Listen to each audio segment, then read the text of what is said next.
Good evening, ladies and gentlemen, and welcome to Backroad Broadcasting's presentation of high school football. Today, we are in Wamego, followed the Yellow Brick Road all the way over here for the backyard brawl between the Wamego Red Raiders and the Rock Creek Mustangs. I'm joined by my co-host this evening, Judd McCormick. How we doing? Well, I'd like to say I'm doing pretty good, but my nasty little cough from last week is still sticking around just a little bit, so we'll keep the cough button handy and hopefully not annoy the people at home listening. By the way, if you happen to be watching on Facebook right now, I think we are having some technical difficulties with Facebook, but we are up and going live on the YouTube feed. So if you are getting intermittent reception on Facebook, go ahead and jump on over to YouTube and join us on Backroads Broadcasting, WRBC Live on our YouTube channel.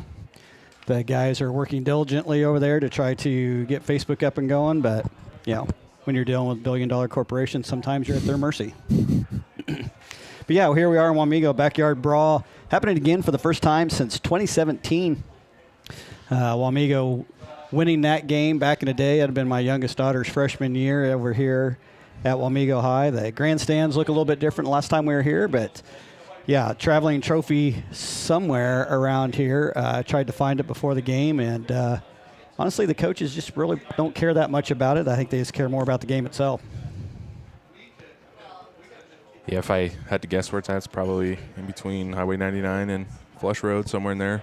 Yeah, I actually think it's here in a complex somewhere. But so we're running a little short on times. We were trying to get things up and going, so we'll try to catch you up on some volleyball and some cross-country information here as the game goes on. But right now, let's talk about tonight's game. And we're talking about the Wamego Red Raiders and Rock Creek Mustangs. Both teams picking up wins last week. Wamego was in Concordia playing the Concordia Panthers. They end up winning that one pretty easily in a 41-8 rout of the Panthers. Raiders were led by number 35, senior Tate Warren, as running back, had 208 yards rushing. Defense also played a really, really good game as I watched some of the game film on that. They have a duo of linebackers. It's really impressive. Sophomore Mason Ish, number 41, and senior Brody Oviat, who's normally number 10 but will be wearing number 12 tonight. My guess is you'll be saying those names a lot on that.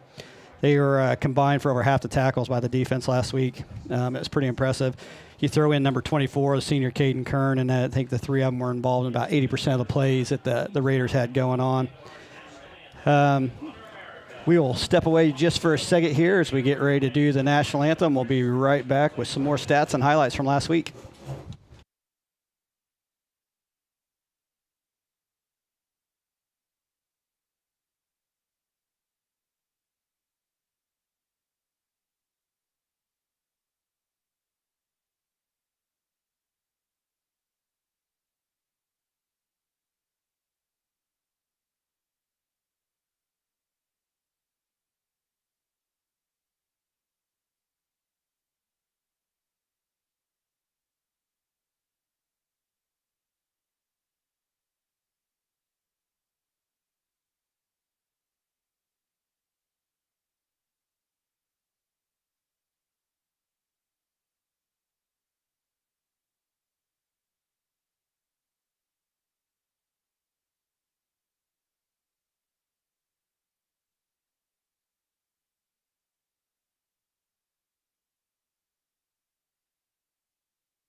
So we got about 10 minutes here before we get started with the action tonight. But as I was talking about, Raiders last week at Concordia winning that game easily 41-8. Again, Warren, the running back for the Raiders, had over 200 yards rushing, 3+ touchdowns. And the defense was really, really sound. Like I said, led by two linebackers, Mason Ish and Brody Oviat.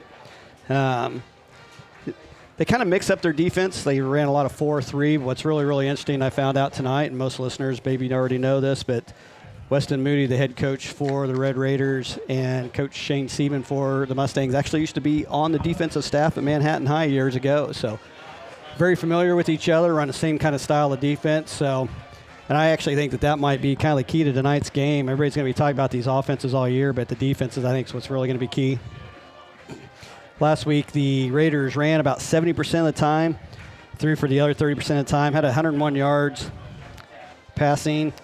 Again, Concordia Panthers struggled a little bit. Neither team was really challenged in week one, but the other player I was talking about is strong safety, senior Caden Kern. He is making plays. He covers a lot of field, closes the gap really, really quickly, and can put a big hit on players. Really good closing speed, flies around. Very, very similar to the Mustangs, number 15, Carson Taburin. Speaking of Taburin and the Mustangs, he led the defense last week with 5 tackles, 3 assists, and 3 sacks. The Mustangs defense is a swarm that coverages on the ball, which is different than the Raiders, who primarily have 3 defenders who make both of their plays thus far this season. Speaking to Coach Shane Sieben, he thought this group of defenders could be the best he's had just from the standpoint that they've known their roles and can read the offense. They will need that tonight as the Raiders will use some of their RPO and misdirection to use the speed of the Mustangs defense against them. The Mustangs swarming defense recorded 9 sacks last week. Taburin with his 3 and Elijah Bell, Mason Faith, Cooper Sieben, Corday Kirksey, Brecken Robbins, and Caden Payton with 1 each.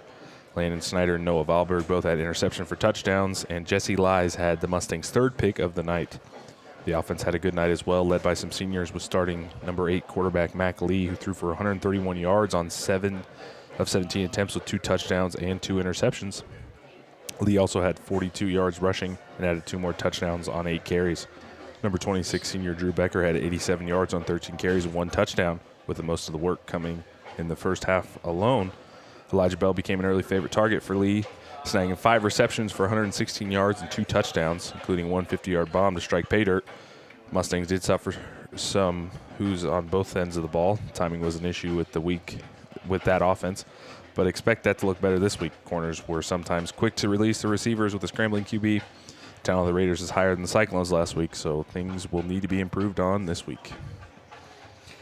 Yeah, timing could be a big thing, I think, for both teams. You know, I was watching some of the game film of the Panthers and the Raiders last week. The Panthers really struggled getting their snaps back to the quarterback. They fumbled a lot, and just that little bit of a delay and that little bit of a hitch in the timing was all the Raiders really needed to really wreak havoc on the Panthers. So the Mustangs are going to have to clean that up a little bit this week against a very, very good Red Raiders team. Like I said, we haven't seen them for several years. 2017 was the last time. Agreed. They've had a very good football team the last few years, been very, very successful, and a very, very difficult 4A.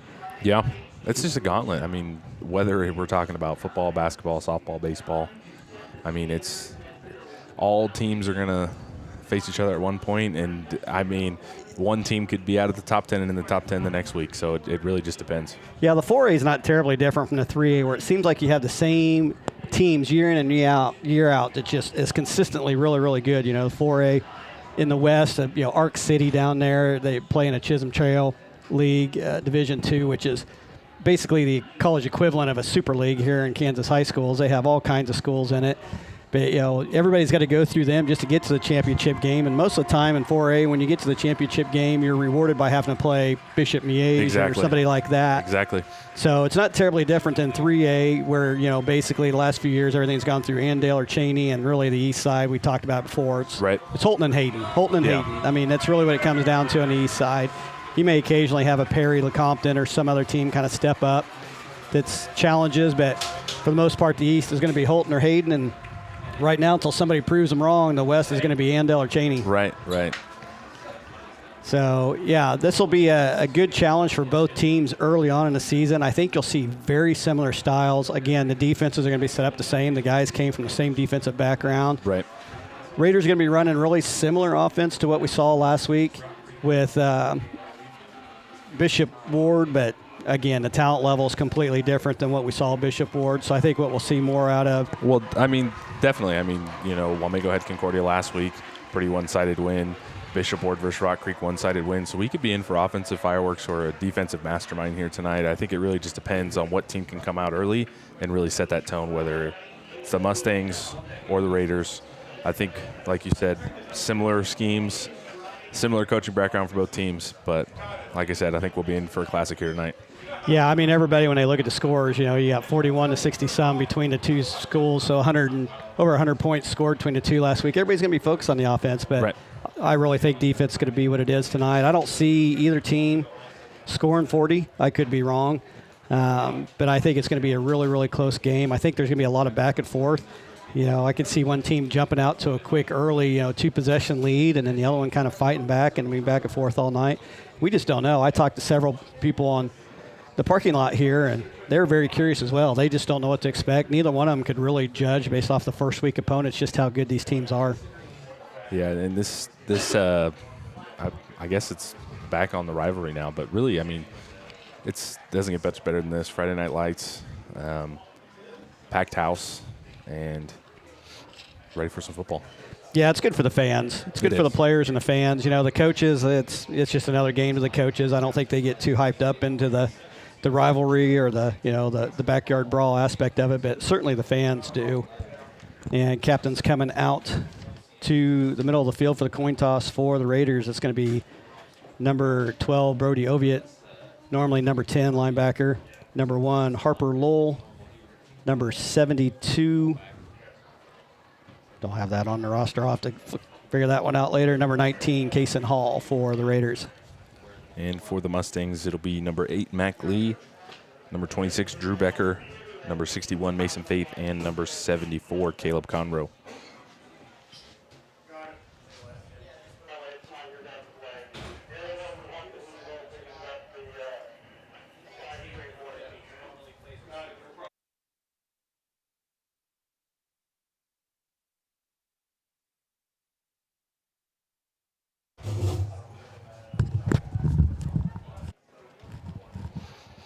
'72, maybe Hayden McCarthy. I didn't get I got a confirmation there. It is Hayden McCarthy for the Raiders, who normally wears number 18. Will be 72 tonight. So, yeah, we got a good crowd tonight. We got a good crowd up in the press box. It's going to be a really heavily covered game. It's going to be on the radio. We got Wamego broadcast, got the Backroads broadcast crew. So, full press box tonight.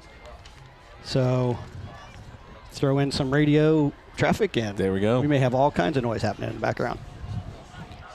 So Rock Creek won the toss. They defer to halftime, and we will see the Red Raiders take the first possession here at Boomtown.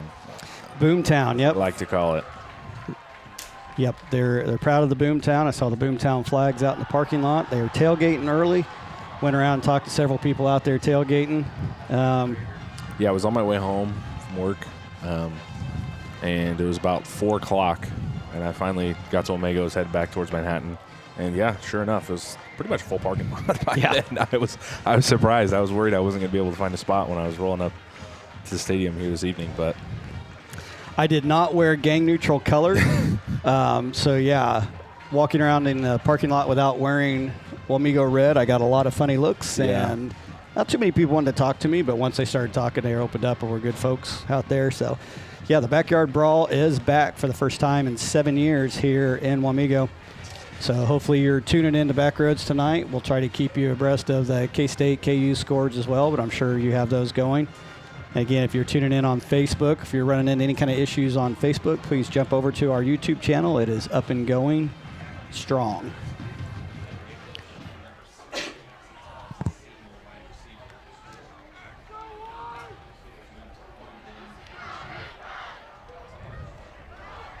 Kern and Flerlang back for the Raiders to receive the kick.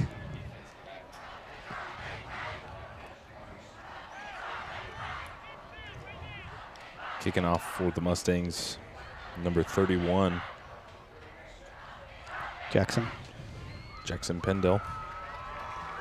Actually, that's going to be Jackson Tups, number 6. They're 6 and they're 8. Both look a little bit similar from up here, but yeah, Jackson Pendle is 23 in the program, but he switched to 31 at some point in time, so we'll probably have to make that correction all year. But I'm going to put that on my roster now, just so that way I don't frantically search for 31 when I say it. Yeah, so have a name to a number. Number 10 is number 12 for the Raiders tonight, Brody Oviatt. Number 18 is now 72, Hayden McCarthy for the Raiders, and number 23, Jackson Pendle, is now 31 for the Mustangs. So hopefully we got our programs up to date as we're ready to go here.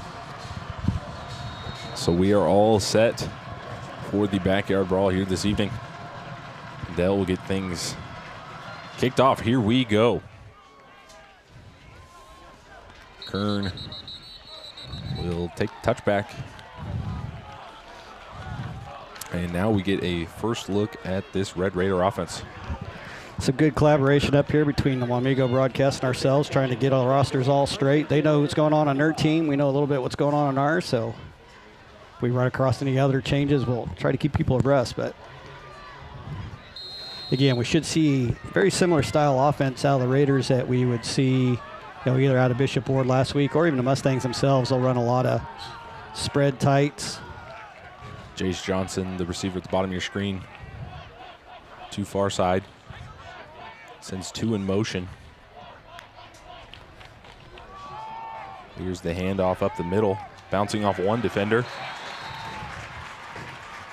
Good hard run by 35 of the Raiders, Tate Warren. Yeah, we'll be saying his name a lot. They, I think the first 6 or 7 plays last week against Concordia was all Warren, and he's a tough back to bring down. Not only has he got good speed in the open field, but he can lower his head and put a boom down as well. So I think they'll use a lot of misdirection. If we get a chance here, we'll try to get to the routes to victory here. Ran out of time before the game started. Long backfield for Fulton.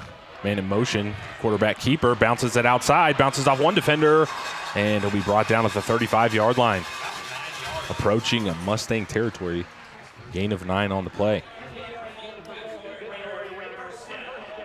Yeah, expect that a lot from the Raiders. They're going to try to play quick ball. They're going to use a lot of misdirection, try to take advantage of that Mustang swarming speed that we talked about in the pregame. Fulton on the handoff to Warren. Fall forward for a gain of 4.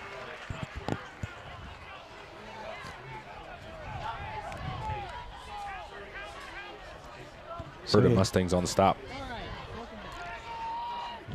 Yeah, it's going to be hard to kind of get exact numbers sometimes coming out of the Mustangs. I don't think very often they have just one guy bring them down. It's going to take more than one to bring down Warren anyways. Warren in motion. Quarterback keeper up the middle.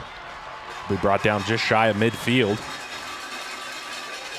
And Logan Fulton moves the chains again for the Red Raiders.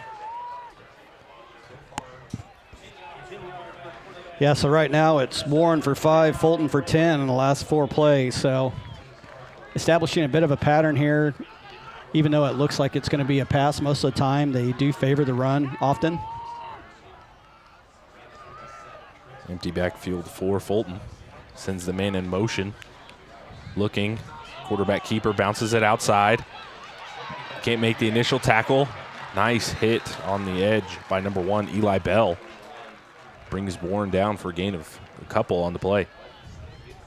And those are the plays the Mustangs have to make on the defensive end. Staying home, staying on their assignments. Good tackle there by Bell.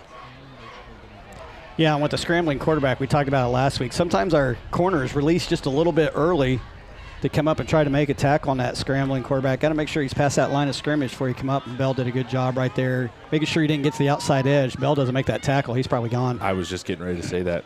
Empty backfield again for Fulton. Man in motion, Warren. Fulton fakes up the middle, nowhere to go this time. Well defended by the Mustangs. Yeah, he's going to lose 2 on that one, but yeah, sending Warren in motion. Again, trying to get the Mustangs a different set, trying to pull their linebackers out from the backfield there for Fulton to bring it up the middle, but good job for the Mustang defense, especially the line right there, staying at home, filling the gaps, creating a 2-yard loss. So for the first time, Raiders are in a 3rd and long situation. They have not had that yet early on here with a 3rd and 9. Raiders right on midfield. 3 receivers at the bottom of your screen. Fulton back to pass. Pocket collapsing. Rolls to his left. Got a man over the middle. Warren caught. And he'll be brought down by Noah Valberg. And I believe that was Dawson Rankin in on the stop for the Mustangs. Big play on 3rd down for the Raiders.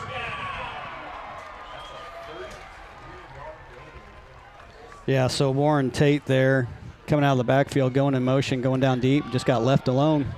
That ball's on the ground. Ball is out. They're going to claim he's down. I'd like to see a replay on that.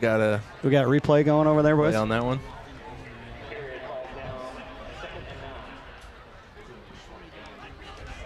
Let's take another look at that.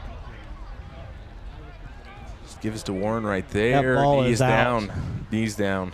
Yeah, I think that ball was out. Just a split second. That ball's loose right there. It's close. We disagree. It's close. Regardless, Raiders going to keep the ball. Empty backfield for Fulton. Trips right side, one receiver bottom of your screen. Fulton fires. Complete to his man, bouncing off the fender, spins off another, still on his feet, on his way into the end zone for Jackson Tupps. YAC, Judd, yards after catch. Tupps puts the Raiders on top. Wow.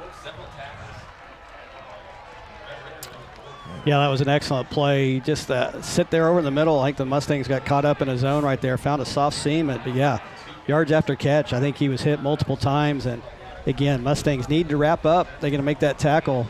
Like I say, we're playing a different level of talent this week versus last week. Well, not only that, but after the initial catch, the Mustangs came out a little high. You know, it's the age-old rule in football. Lowest man wins, and Tupps getting it done for the Raiders there. Yeah, so 50 yards passing on that first drive for the Raiders. They only had a little over 100 last week, so almost halfway to their total from last week. So maybe running a little bit different style offense, try to catch the Mustangs back on their heels here a little bit. Against the Panthers last week, it was Warren to start the game, and he's only got 3 carries right now for 10 yards. But Fulton getting the job done in the air. Basically, he's 2 for 2 for 50 yards and a touchdown. And, you know, I think we said it quite a bit on the broadcast last year. How many dual threat quarterbacks have we seen here in this division of football? I think anymore they all are. I think what surprises me more is how many roll out to their non-dominant side and try to throw across the body. I saw that a lot last week on their game film from both teams. Concordia and Wamego both were doing it. And so, you know, I think that just adds to the threat. So if you're not having to roll out to your natural right side throwing side, but you can throw out to your opposite side and throw across your body, then, you know, you can't really bank on one direction or the other at that point. Right. Eli Bell and Dawson Rankin back deep for the Mustangs. And going back to that drive, too, you know, Fulton rolled out to his left there. Pocket was collapsing, stayed calm, you know, waited for the play to develop. His receiver came back to the ball, and it was good for 6. So we'll see what the Mustangs can draw up here on their first drive. Yeah, definitely looked pretty comparable for a sophomore quarterback back there. Oh, for sure. But, you know, Wamego's used to having some pretty good quarterbacks here the last few years, for sure. Mustangs haven't been too spoiled by quarterbacks either. Good keep. Touchback. Mustangs will shut up shop. Yeah, so not much of a wind blowing, but the Mustangs will have what there is to their back here to start in the first quarter. Sun is nearly down, not really in play anymore. So as the Mustangs get ready to get started in their first possession. Mac Lee will be your starting quarterback. Drew Becker will be the single back set. Split receivers either side for the Mustangs. Bell, the receiver at the bottom of your screen. With motion. Becker, the motion man. Lee back to pass. Fires over the middle. Well defended by number 24 of the Raiders, Caden Kern. Had his man, Donovan DeBita, over the middle. Just need to put a little more zip on that one. Gave Kern enough time to knock it away. Yeah, kind of flat pass if he got it up in the air a little bit, maybe dropped it over his shoulder. Throw it away from where the defender's at, but a good play there by the defender. I think that was Jacob DeRoshi that made that play, number 2. Zeller and DeBita split out either side. Give us to Becker. And he's going to pick up about 6 on that. Bring up third manageable for the Mustangs here. Yeah, you don't want to talk about the first possession and first third down they receive as being a big play, but I think really if you want to try to keep that Raider offense on the sideline, this is kind of a big play right now early on for the Mustangs. Trips right. Lee changing the play. Bell, the receiver at the bottom of your screen, or top of your screen, excuse me. Lee, quarterback keeper, up the middle. He's got the first. That looks like he's going to pick up about 7 yards on that, 6, 7 yards. So don't know what the Mustangs saw and had to change it up, but saw something soft there in the middle, which is pretty risky. Again, we talked about the middle linebacker for the Raiders, number 12 tonight, Oviatt. He's going to be in on a lot of plays. Give us to Becker up the middle. Gain of a couple on the play. 6.5 minutes remaining here, first quarter. If you're just joining us, first drive for the Raiders was Fulton finding Tupps. They're up 7-0. Gives to Becker.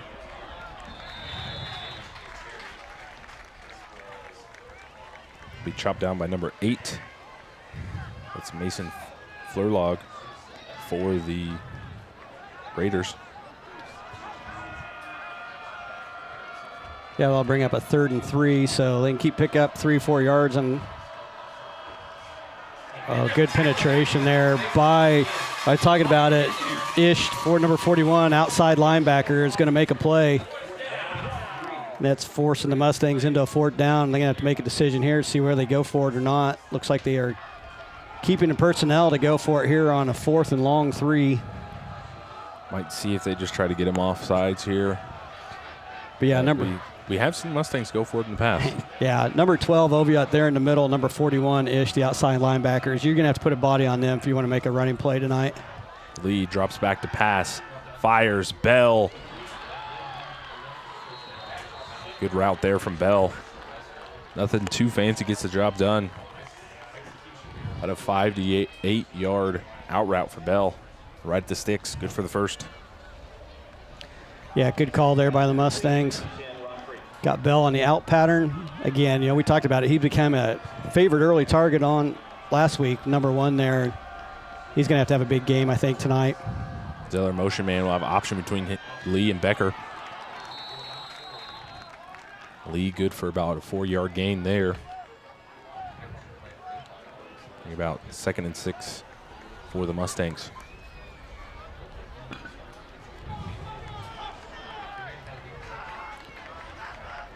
So Mustangs just need to keep working, mixing up their plays, trying to keep the Raiders off. They're not trying to go for any long bombs right now, but just chip away, chip away. Pass just off the hands of his intended target. That's Cooper Sieben. They'll bring up 3rd down for the Mustangs. And good play design there for the Mustangs on that 2nd down. Just off the hands of Cooper Sieben, but really had the Wamego offense kind of having that motion going to that right side. Really one-on-one matchup for Sieben. Yeah, they found a weakness there. Sieben makes that catch. He probably picks up another 10 before he even gets touched. But, again, got to catch it before you can run with it. Lee, quarterback keeper. He's going to barely pick up 1 on that. Raider defense won't be fooled that time. Bring up another 4th down for the Mustangs. So it'll be about a 4th and 4 here for the Mustangs. Looks like they're going to go for it again, so. DeBita, the receiver at the bottom of your screen. Zeller on the far sideline. Becker joins Lee in the backfield. Gets the call from the sideline. Raider fans making their presence known here on 3rd down. Lee, quarterback keeper, is he going to get enough for the first? I believe he did. Just enough. Picked up about 5 there. Needed 4, picked up 5, picked up the first down. And just enough of delay there, too. I think Raiders might have been expecting pass there. Lee with just a little quarterback counter goes for 6. So that's twice now on 4th down. They've had to go for it twice now. They picked it up already in this first drive. Lee back to pass. Fires. He's got a man. Deep over the middle. That's Zeller. Close. Let him a little too much there.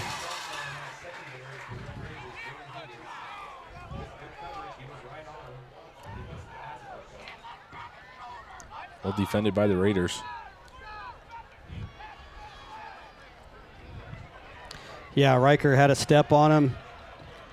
But good recovery there by the Raiders. The ball just overthrown. Otherwise, would have had 6 in the end zone. But that's the first attempt that they've really made beyond about a 10-yard. DeBita on the outside. Nowhere to go. He's met by number 15 of the Raiders, Dominique Falco.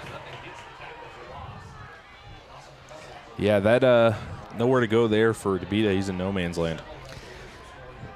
Yeah, and you can't really, when you get the ball, you can't wait and wait and wait. The speed of the Raider defense, again, we're going to talk about it over and over, but, Kern, Oviatt, Ish, if they get a body on them, there's plenty of other guys, but they too have team speed on defense just like the Mustangs have. So they got to get to a spot and get to it quick. Trips right for the Mustangs. Coming off the Lee outside rolling edge. To his right. Screen for Peter Martini, and he has nowhere to go. And on the stop, Cade Kern.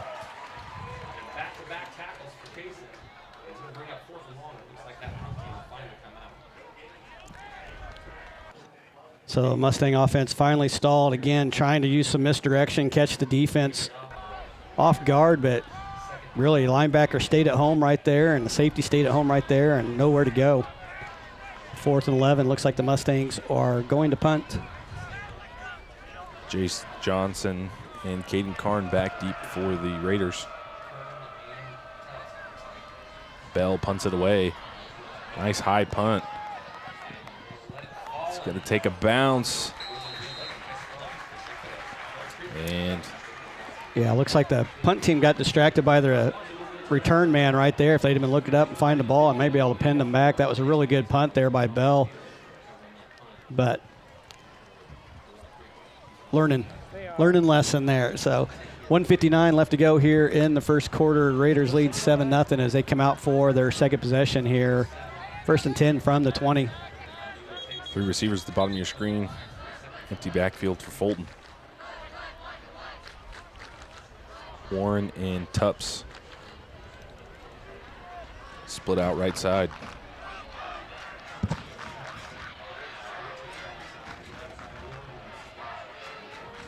So officials got together, had a conversation. And we're ready to go again here with the second possession for Red Raiders.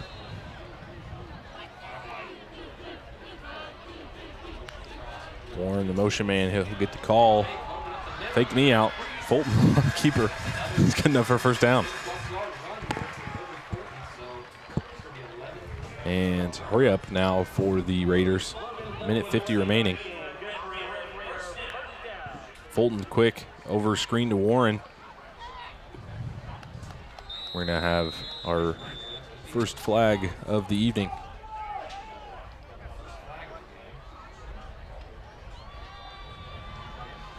See what gets called here. Warren was tackled for a 1-yard loss. That penalty is going to be against the Raiders.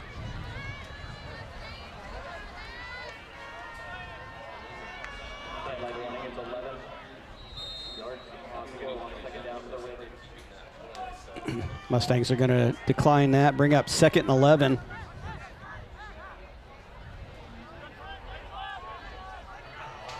Two receivers either side. Empty backfield for Fulton. Man in motion, Tups. Fulton, quarterback keeper up the middle. Well defended by the Mustangs. Gain of 3 or 4 on the play. Bring up 3rd down. Yeah, it's a pretty good luxury to have when you have a 200-yard rusher in game one that you could use as a decoy so far here in most of the first quarter. You're really getting the job done. Fulton's kind of been beating Mustangs with both his legs and his arm right now. But you can't take your eye off of 35 and Warren because he is a hard running back to bring down.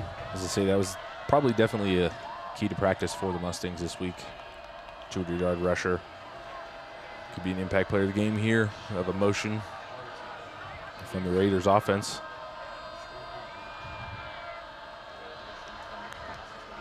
Motion again, Erickson, he's got the handoff, bounces it outside, well defended by number 29 of the Mustangs. That's Landon Snyder on the stop. Yeah, it looked like he only picked up about 1 yard there, but a lot of moving parts there on that particular play, just to try to get a jet sweep coming in the short side of the field. Mustangs doing some wholesale personnel changes on defense. Bringing up this 4th down, Raiders back in what appears to be a punt. Brody Graber back to punt for the Raiders.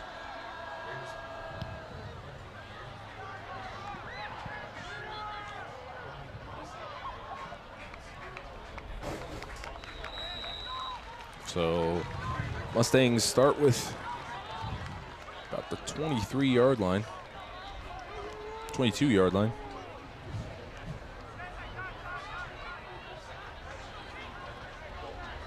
Yeah, maybe 23 again. Yeah. It's like they just gained a half a yard, but they said funny angles here. Yeah. 4.4 left to go here in the first quarter. Mustangs coming out for their second possession. 4 receivers, bottom of your screen. Zeller, the lone receiver, top of your screen. Lee back to pass. Fires over to Zeller. And Mustangs have time for one more play here. So Mustangs struggling a little bit from the passing game right now. Lee's only 2 for 6 for 5 yards. So we've only had 1 completed pass for actual positive yards that picked up a first down with Bell, their first possession. Here's Lee, and we're going to have the penalty here. Looks like we're going to have a false start on the Mustangs at the end of the first quarter.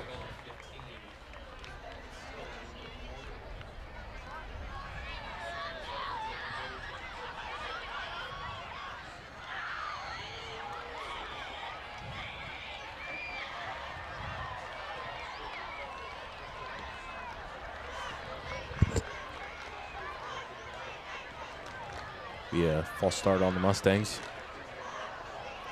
Yeah, 5-yard penalty. Going to remain second down with 0.2 seconds left to go here in the first quarter. Clock will start as soon as ball is snapped. Here's Lee, fires quickly over to DeBita. Gets a blocker. DeBita almost had a little bit of daylight there. Number 2 on the stop for the Raiders, Jacob DeRouche.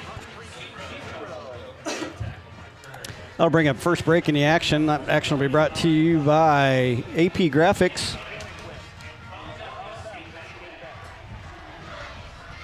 Finding the right teammate is critically important for your business. Those teammates take a load off your plate and make you and your business look that much better. One of those teammates is AP Graphics, formerly known as Advanced Promotions.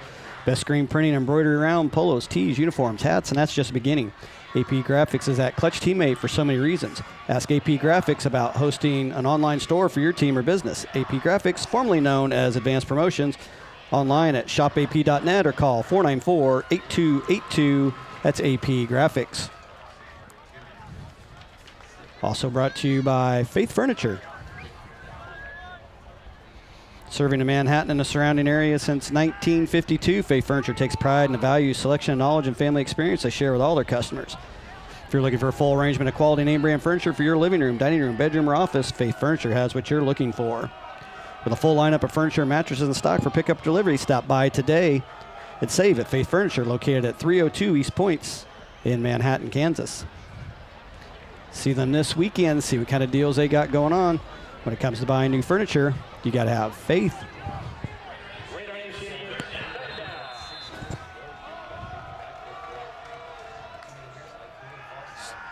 Lee back to pass. Has a man. It's completed to Peter Martini. Says has enough for the first. So Mustangs extend the drive.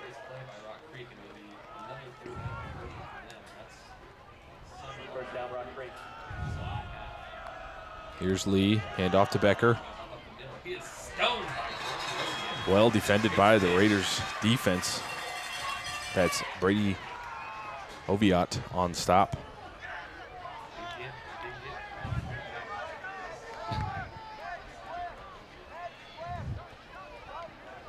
some questions about the spot, apparently.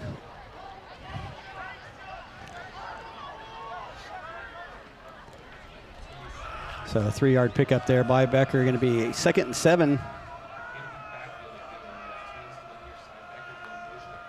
Becker in motion. Lee, quarterback keeper. He's stopped by Josh Flanagan Jr. So their third medium, third short here for the Mustangs. Yeah, just another 2-yard gain, bringing up a 3rd and 5. Mustangs like to pick up this, keep their drive going, try to keep it down, tie it up here before they turn the ball back over to the Raiders. Empty backfield for Lee, drops back to pass, fires, caught. Martini at the first down marker. Just getting ready to say, if they don't convert there, definitely 2-down territory for the Mustangs there, Judd. Yeah, I think you'll see that a lot. When they get anywhere, I think probably between really past their own 40, they're probably going to be going for it. If it's anything, under 5-6 yards. Beyond that, they probably will do some punting, but picking up the first down here. Lee back to pass, fires. Ooh. Fingertip catch by Sieben. Did he get it? See what the call is there. Looks like they're going to give it to him. 11-yard gain there by Sieben.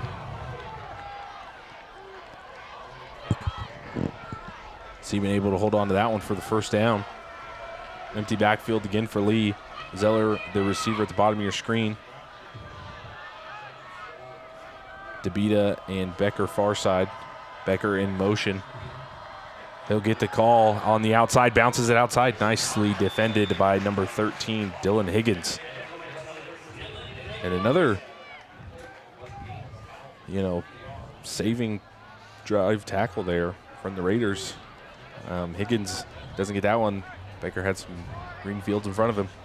Yeah, last week there was 3 Red Raiders that made most of the plays on defense. They're kind of being forced to have to play more as a team, and they're stepping up. Other players are making the plays that they need to play to keep the Mustangs basically on their heels right now. Becker on the handoff. Nowhere to go. He'll be stopped by number 41, Mason Ish.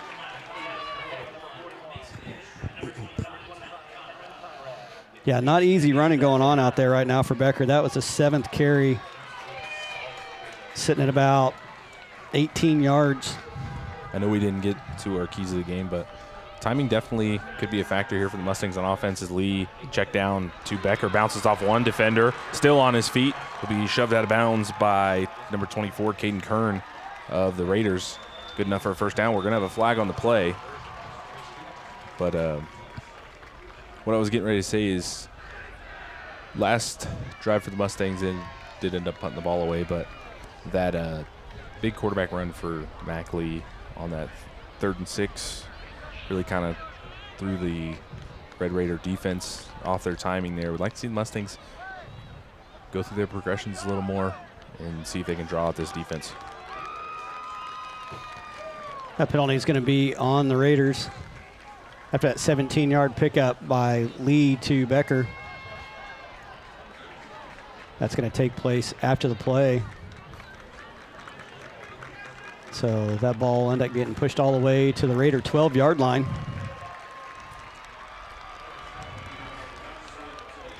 So Mustangs threatening here now inside the Backroads red zone. Lee, quarterback keeper up the right side.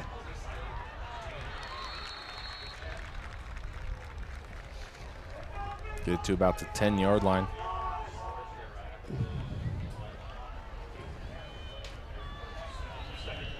Pick up about 3 there for Lee. Going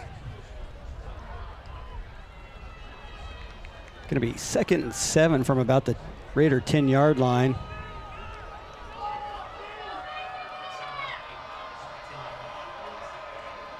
Motion man DeBita. Give us to Becker. Becker falling forward. He'll be down. He's going to pick up about 4 yards. He's going to be slow to get up. Waiting for that. Let's go ahead and go to quick break by Outdoor Bank.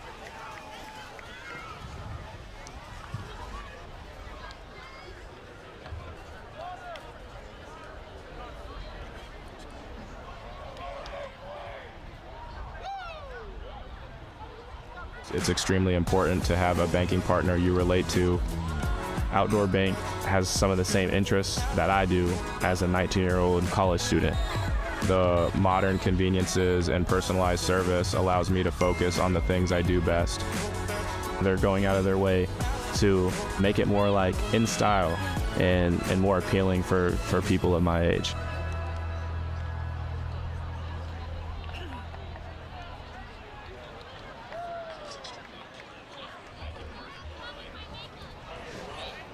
Familiar face on the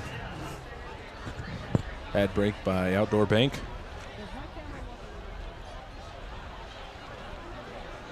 This break in the action will also be brought to you by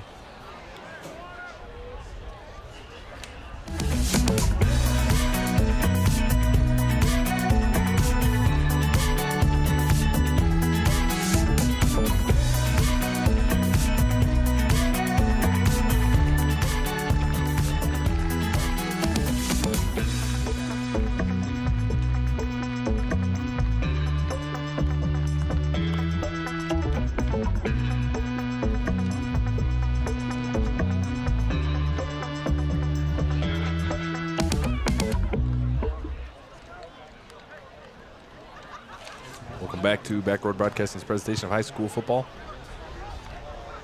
Second quarter action is underway. 8 minutes, just a little over 8 minutes remaining here. Yeah, we're gonna have a 3rd and 3 on about the Raiders 7-yard line. Mustangs need to get to basically about the 3-yard line. Spiller, the motion man, give us to Bell. He'll be stopped short. So Mustangs opening the playbook there a little bit.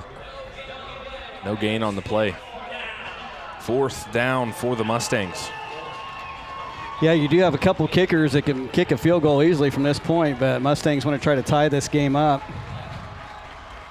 Lee rolling to his right. He's not going to make it. He's not going to get it. He's going to be about a yard shy. 2 yards shy, only going to pick up about 2 on that. Well defended by the Raider defense. Yeah, I like play call there, Judd. Definitely extra point range really there for Pendle. Get some points on the board. Yeah, I mean, what's the point in having a kicker that can kick a 35, 40-yard field goal if you don't use them? Right there would have been a good opportunity. Your top running back is out with an injury right now. You're kind of digging deep into your plays to try to come up with a play to make. Yeah, it was a 4th down and 3. You're deep inside, so now you've got to pin back, but I'd rather had the 3 points there.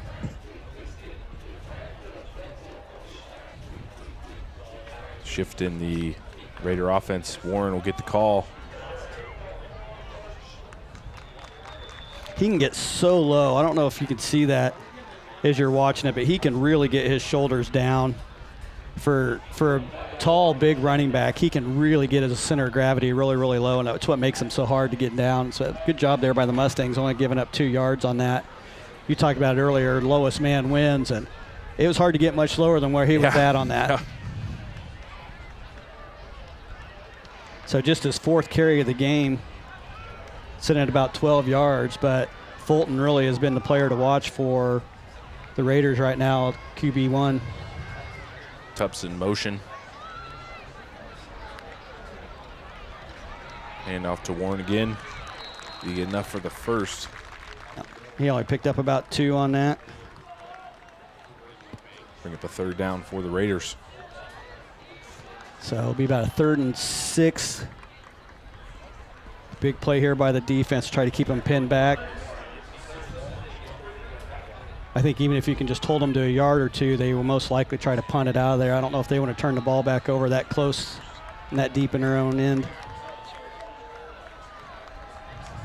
Tups the receiver at the bottom of your screen. Watch for a jet sweep right here. Followed by Erickson. Empty backfield for Fulton. Fulton drops back to pass, fires over the middle. Incomplete, looking for Erickson. Yeah, a little bit of contact right there. Looked like Erickson went to make a move, and actually the Mustang defender, I think, was Wahlberg on that. Feet kind of got stuck, tried to move with them. They just ended up colliding, and that just threw the timing off just enough to where they couldn't get that pass off. So Believe it or not, that's the first incomplete pass that I have for Fulton on the game.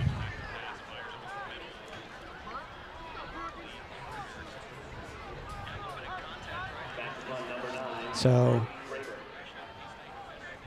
Mustangs can catch the ball here and maintain possession. They should have pretty good field position. Kick is away. This will be fielded by the Mustangs, number 25.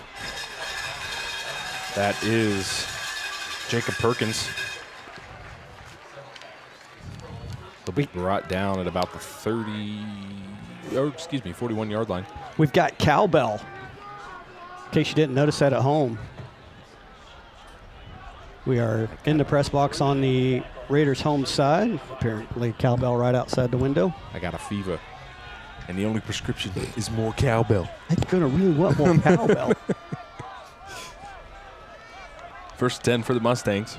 Need more songs that feature the cowbell.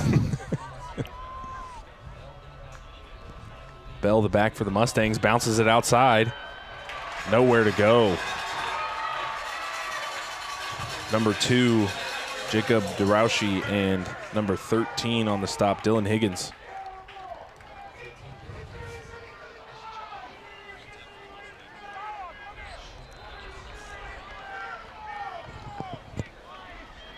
Looks like they're going to give him about a half a yard, maybe a yard gain on that. I don't necessarily disagree. I don't know if he made it back to the line of scrimmage either. Empty backfield for Lee, drops back to pass. Looking, fires over the middle, caught by Zeller. He's right at that first down. We'll see where they spot it. Relatively quiet week last week for Zeller. Good to see him involved. Nice catch. And that'll be good enough for the first down for the Mustangs. Yeah, I'm actually surprised they haven't taken a measurement there. That was really close to the line. Lee, quarterback keeper, left side, puts his shoulder down. He'll be met by number 2, DeRouchie again. Yeah, pick up about 6 there for Lee. Don't necessarily like to see your quarterback lower his shoulder so many times in a game, but that's just style offense they run, so he knows he's going to take punishment. But looks like Becker's back in the game. Good to see him back out there. Stacked receivers either side. Lee fires quickly over to DeBita. That was an excellent play there by Dylan Higgins, D-back for the Raiders. He was not surprised by that screen at all. Actually going to lose a couple yards on that.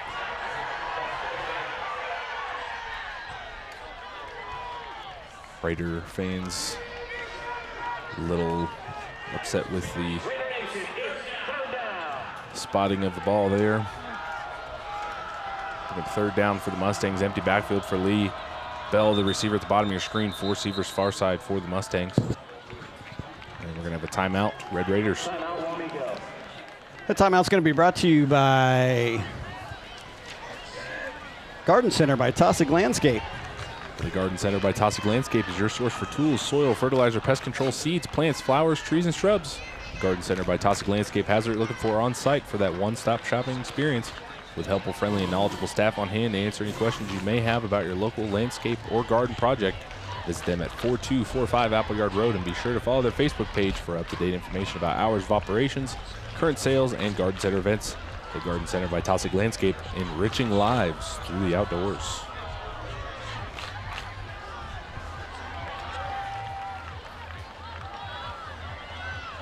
I think Mustangs get to go back to the well here on this drive. Those little 5 to 8 yard routes. You had Zeller on that first down conversion coming over the middle. They just take what the defense gives you. I mean, but we know they have the capability for the home run play. And, you know, last week we saw a stripe from Mac Lee on a 56-yard touchdown to Elijah Bell. So we know those plays are there. They'll come eventually, but I'd like to see the Mustangs just keep it simple here. 3:49 left to go here in the first half. 3rd and 7. Lee, plenty of time to throw. Rolls to his right. He's got looking, nobody. Fires. That'll be caught by Martini.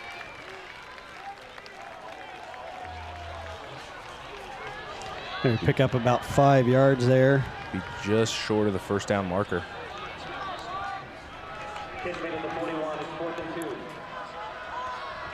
So they're going to go for it on 4th down. 4th and down. Lee, did he get there? I think the second effort there, I think they had him stopped right at the line of scrimmage, but second effort picked up about 2 yards and picked up the first down. So probably about 3 yards there on the run by Mac Lee, picking up the first down. Mustangs approaching about 5 minutes of possession time here. To a third drive of the game. They're going to go back to quarterback run with Lee. Yeah, he took a big shot right there in the head. Shoulders, I mean, he's lowering his head every single time. Nothing illegal, nothing dirty about the play. It's just he's just taking hit after hit after hit, the shoulders and the head. Lowering it, trying to put the boom on, the boom's coming back. Yeah. But be about 2nd and 4 for the Mustangs. Here's Lee, fires over to Rankin, and he'll be met. I don't mind the screenplay from the Mustangs, but I think the Raiders might have it figured out here. well, I'm not sure that this might anger some fans, but I'm not sure the KU Jayhawk football team is really who you want to start emulating at this point in time by throwing a bunch of wide receiver screen passes. Lee back to pass. Tipped up in the air for his intended target. That was Wyatt Wells. Or excuse me, Jordy Scott.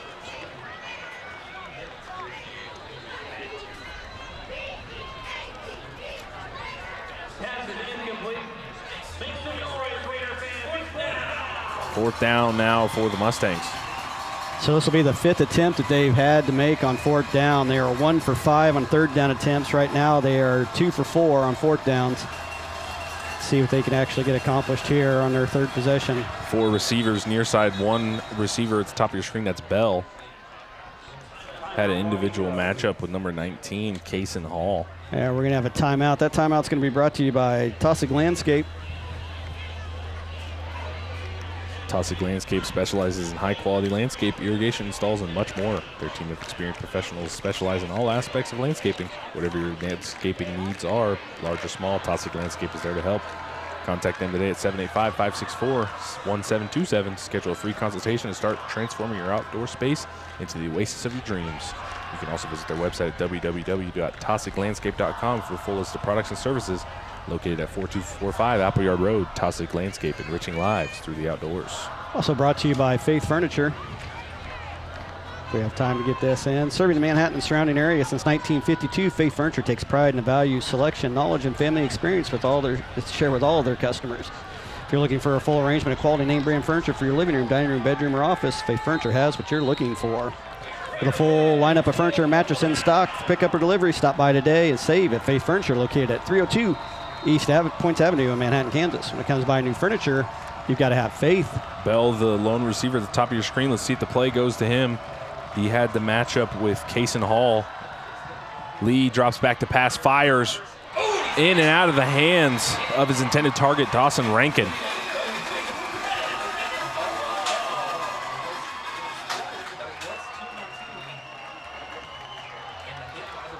So turnover on downs for the Mustangs. And Judd, I mean, you said it on their last drive. Kicker within that range. You take a field goal there again? If I did the first time, I would have the second time. But since they didn't, they kind of needed the 7 at this point in time. But, yeah, you had 2 opportunities. He had a chip shot for a field goal. This one, it's probably right at the edge of what they could do. But, yeah, so far coming up with nothing here in the first half. Raiders coming out, taking their 4th possession of the game with plenty of time to put another one up on the board. And looks like we're going to have a timeout by Wamego. He's getting ready to say something profound, I'm sure, before I lost my train of thought. Let's bring this timeout brought to you by Roach Media Group. Roach Media Group, where media work is their true passion and their primary focus. Located in St. George, Kansas, they are a local, friendly, professional photographer with an assortment of packages available for professional headshots, family and senior portraits, engagements, and weddings. Providing high-resolution image files or prints taken on location or in their studio, Roach Media Group can also provide professional edits. If you are a realtor, Roach Media Group is your local area expert in real estate photography and videography. Ask about the drone and 360 view camera tours when you reach out to them today at roachmediagroup.com or call 785-979-0527. Roach Media Group. Let's see if you can slam in a back roads right quick. Sure. Backroads Broadcasting is your primary partner for Rock Creek Mustang Sports, bringing the action home to you. While we are always working hard on ideas, innovations, and technologies to help our broadcast, we can always use help from our supporters and listeners. If you are looking for a live broadcast for a future event or interested in being a sponsor for future events, contact sales at brbc.live. We offer flexible ad packages, perpetual visibility online, and local targeted audience. Backroads Broadcast bring the action home to you. Ooh, that was quick. Fulton, quarterback keeper, breaks one tackle.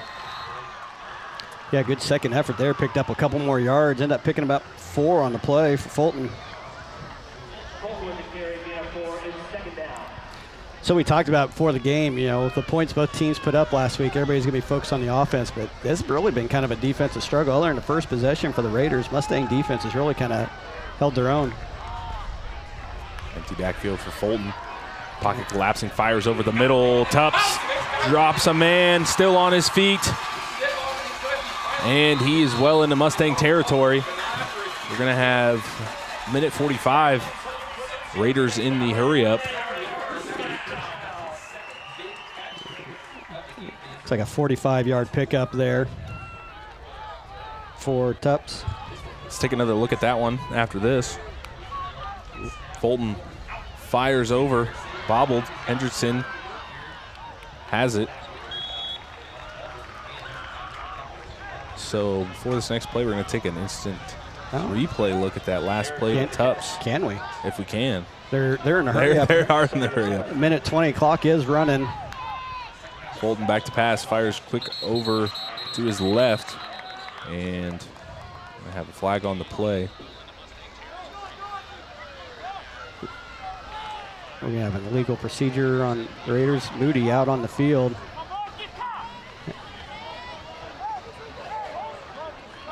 So that'll push him back 5 yards. That'll bring up a 7 and 12, or 7 and 12. 2nd and 12. This is what happens when you're staring at a number and all of a sudden you say it when you don't mean to. That's all right. 2nd and 12 for the Raiders. 1:15 left to go here in the half. Hey, stick around with us, folks. At halftime, we're going to be doing a new segment called a Student Spotlight. We'll have our first guest with us here at halftime. Ryan Schmidt's going to be talking about a project and tournament she's got coming up. Tups in motion. Fulton back to pass. Plenty of time to throw. Bounces to his left. He's got Tups out in the flat. Well defended by the Mustangs. Dawson Rankin on the stop.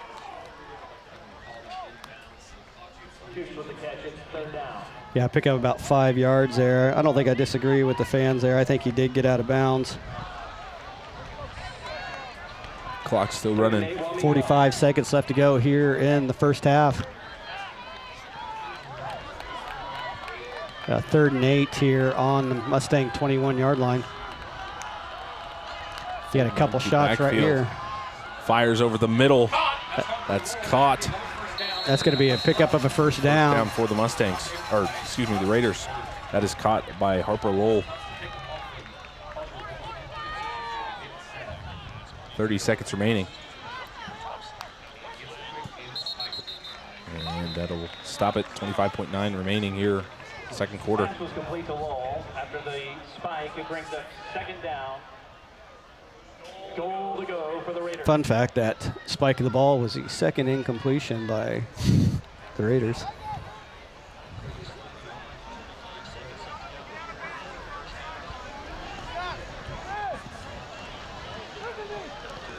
So 25.9 seconds left to go here in the first half. Red Raiders 2nd and goal from about the 8. We got 3 shots here, plenty of time. Take 3 shots in the end zone. Empty backfield for Fulton. Takes the snap, looking to his right, fires that way. He's got a man in the end zone. Touchdown by number 17, Drew Erickson. Wide open for the Raiders. Wide receiver, his first touchdown of the season, has a huge play for us last year.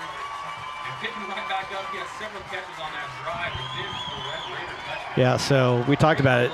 Plenty of time left, 2:22 when the Raiders take over possession of that, and they end up driving about 80 yards to pick up the 2nd touchdown of the game to take a 13-0 lead here. What's point extra attempt getting ready to go. Yeah, it is good. up and good. So I'd like to see if we got an instant replay on that touchdown reception by Drew Erickson of the Raiders. Looks to me like a little bit of blown coverage there for the Mustangs. Fulton just standing in the pocket, fires right corner of the end zone. It's too little, too late for number 13 of the Mustangs.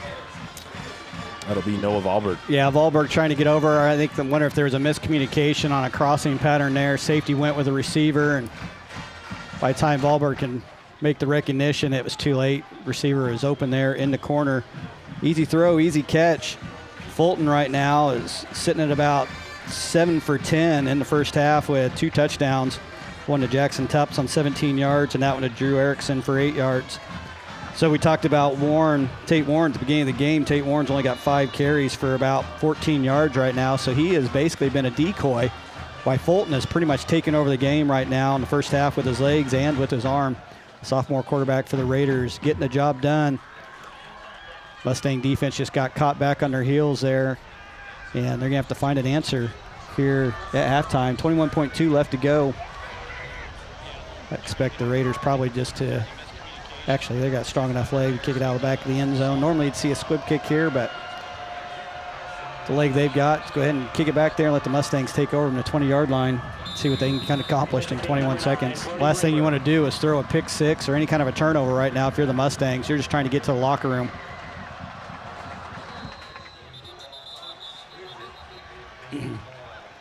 So it looks like there's probably going to be an offsides on the kick. Did squib kick it. That surprised me a little bit. I figured he'd just send it deep. A little bit of a breeze is back. I don't think he'd had a problem kicking it out of the back of the end zone, or at least into the touchback area.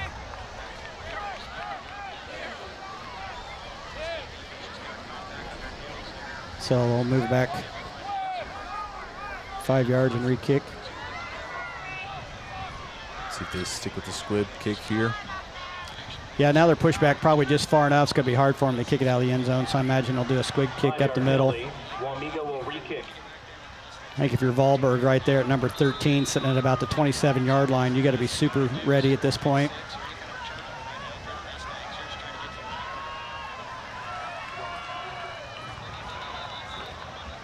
Nobody wants to give the kicker a ball.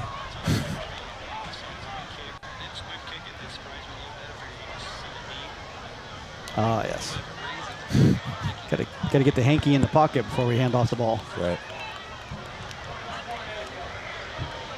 There's an agreement up here that 21.8 is left on the clock. 1 second did run off, so they're going to reset the clock here. Nope. As we all agree, 21 minutes now set on the clock. Hats off to the thankless job of running the clock at a high school football game. 21-8 left to go here in the first half. No pressure over there. What do they say? It's not much, but it's honest work. It's not much, but it's honest work. Yeah. I don't know. I lie like a rug when we're on the air. I don't know what's going on. I'm just making it up as we go. What's this game called? Alrighty, here we go. 21.8 remaining. And will be fielded by Bell. He's going to go to the reverse to Rankin. Rankin makes a man miss up the sideline, cuts back. Nice return there by Dawson Rankin. Did he get out of bounds? He did. 10.2 seconds remaining. So we'll see if Mustangs can get a few plays. Maybe get a field goal or get in scoring position here. Yeah, going to be a 1st and 10 from the 48, their own 48. So probably got time for probably one heave. I don't know, unless they want to try to pick up about 25, 30 yards, get out of bounds, and try to bring a kicker out and go for a long field goal. Probably going to have to get down to about the 25, 30-yard line to even make a field goal attempt based off what I saw in warm-ups. Empty backfield for Lee. Plenty of time to throw.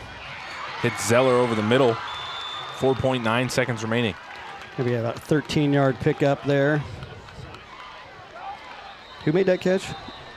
It's number 6, Riker Zeller for the Mustangs. Zeller. So timeout Mustangs. So it'll be a 1st and down from about the 39-yard line. That timeout's going to be brought to you by, I'm not really sure. Let's go with AP Graphics. Finding the right teammates is critically important for your business. Those teammates take a load off your plate, make you and your business look that much better. One of those teammates is AP Graphics, formerly known as Advanced Promotions, the best screen printing and embroidery around. Polos, tees, uniforms, hats, and that's just the beginning. AP Graphics is that clutch teammate for so many reasons. Ask AP Graphics about hosting an online store for your team or business. AP Graphics, formerly Advanced Promotions, online at shopap.net or call 494-8282. That's AP Graphics. So 1st and 10, 4.9 remaining for the Mustangs. Empty backfield for Lee. 3 receivers at the top of your screen. Lee drops back. He's got a man right there, Zeller. Fires. Double coverage for Sieben. Looks like he might have lost his footing there. Excuse me, that was 25 of the Mustangs. That was Jacob Perkins. Looks like he might have lost his footing there. Yeah, Riker Zeller on the top side got wide open. He actually found a seam in between the corner and the safety. Safety started coming over to the left side. Zeller was going up the right side. Lee just missed him going up that side. But Raiders are going to go in the halftime with a 14-0 lead. Mustangs will have the ball to start the second half. So we'll come back here in just a minute right after this ad from Outdoor Bank, and we'll be joined here online with Student Spotlight with Ryan Schmidt, who's probably standing behind me freaking out right now, super excited about coming on the air with me. So we'll be back right after these messages from Outdoor Bank.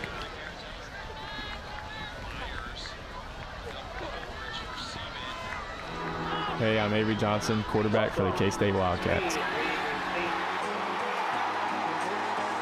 With the current climate of NIL and college sports, it's extremely important to have a banking partner you relate to. Outdoor Bank has some of the same interests that I do as a 19-year-old college student. The modern conveniences and personalized service allows me to focus on the things I do best.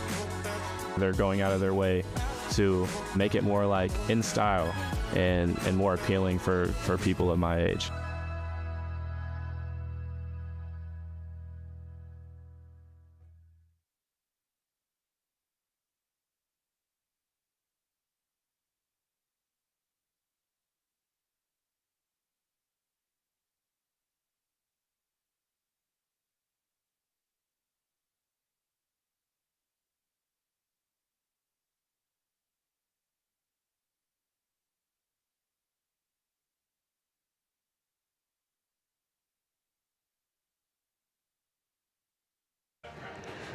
Welcome, everybody, back to Backroads Broadcasting. We are here at halftime in Wamego. Wamego Red Raiders currently with a 14-0 lead over the Rock Creek Mustangs.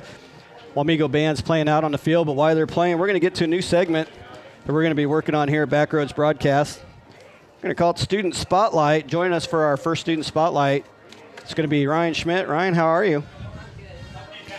So Ryan's joining me today because... Now, how are you, Ryan? I'm good. There we go.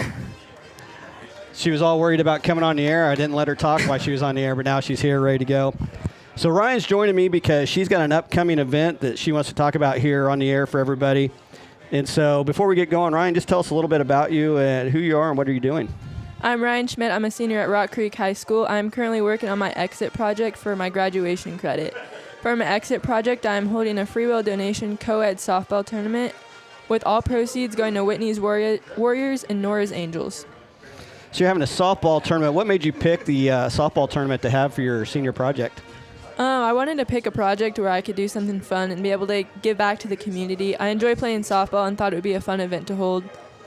And you said this is a fundraiser for Whitney's Warriors and Nora's Angels. Can you tell us a little bit about, for those that don't know, what is Whitney's Warriors and Nora's Angels?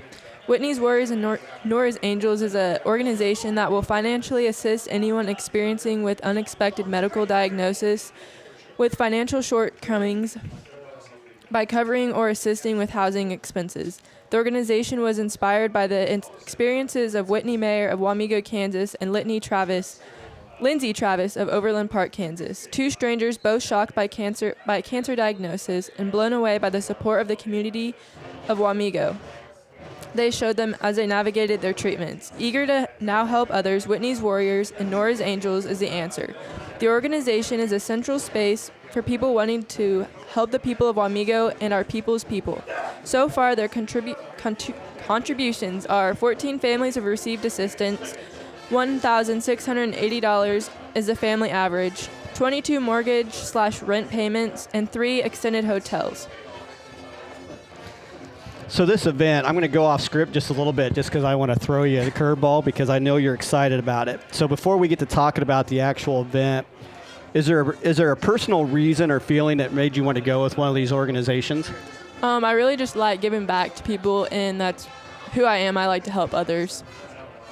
So I am a little bit familiar with Whitney's Warriors. I think we've seen some brochures and stuff come through at the St. George City Council before in the past.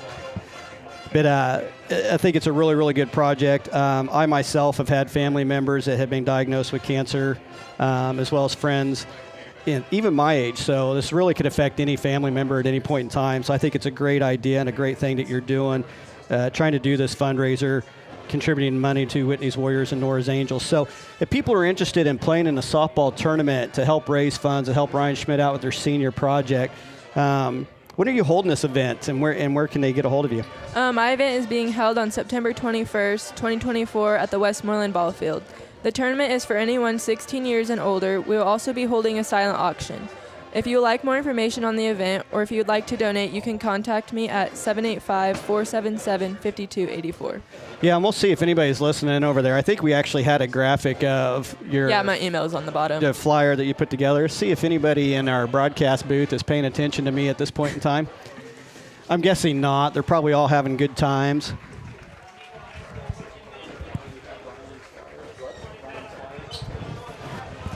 That looks like it's a negative coming from the production team there. But if you are interested and would like to know more about it, again, you can contact Ryan Schmidt at 785-477-5284. There will also be posting. I think we're doing some postings on like St. George Community Group and a couple others to let you know. And again, that's happening on September 21st. What time of day is that going to get going? Sometime in the morning. We haven't decided a time because we're still waiting on teams, but... So there's still time to sign up, still time to get your team in there. So if you're looking to help out the local community, looking to help out a good cause and a good donation, Ryan Schmidt for Senior Project holding a softball tournament with the proceeds going to Whitney's Warriors and Nora's Angels. Again, that's happening September 21st, sometime in the morning. And if you are interested in being a part of it, along with the silent auction, contact Ryan Schmidt again. There's that information. Look at that crack team able to get it brought up. So free will donation co-ed softball tournament there, hosted by Ryan Schmidt. So that will be Saturday the 21st of 2024 at the Westie Ball Field there at 303 South 4th Street. Tentative time about 10 a.m., but we'll see how many teams get signed up. Hopefully there's so many you have to start a little bit earlier and make lots of money. And as you can see there at the bottom, kind of the requirements there, the 10-player team, co-rec, 5 boys, 5 girls. Players must be at least 16, double elimination. I like that. Play at your own risk. Must sign a waiver. Please contact Ryan Schmidt 01@gmail.com to sign up.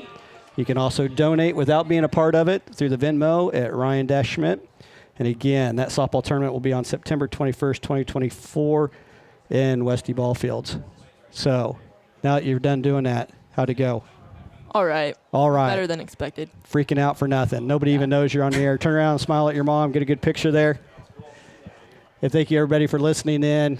Please contact Ryan Schmidt and be a part of that. We're going to step away here in just a little bit. That was Ryan Schmidt on our Student Spotlight. Thank you for coming on board here and telling us a little bit about our senior project. And, again, give to Whitney's Warriors and Nora's Angels. We thank you for joining us. Thank you again, Ryan. Thank you.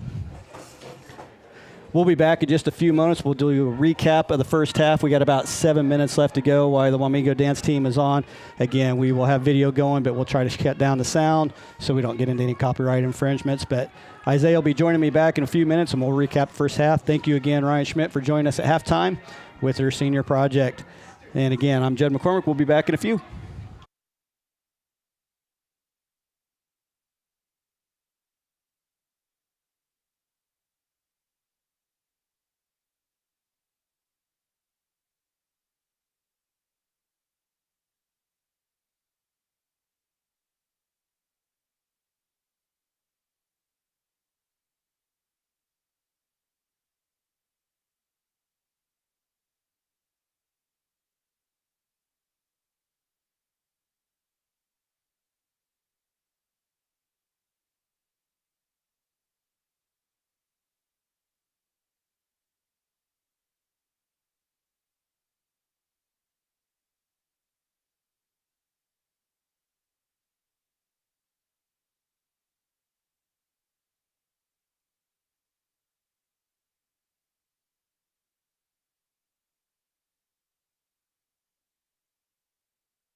Welcome back, everybody, to Wamego High School Sport Complex here on Backroads Broadcasting. I'm Judd McCormick, joined by Isaiah Dobbins, who's looking up some scores for us.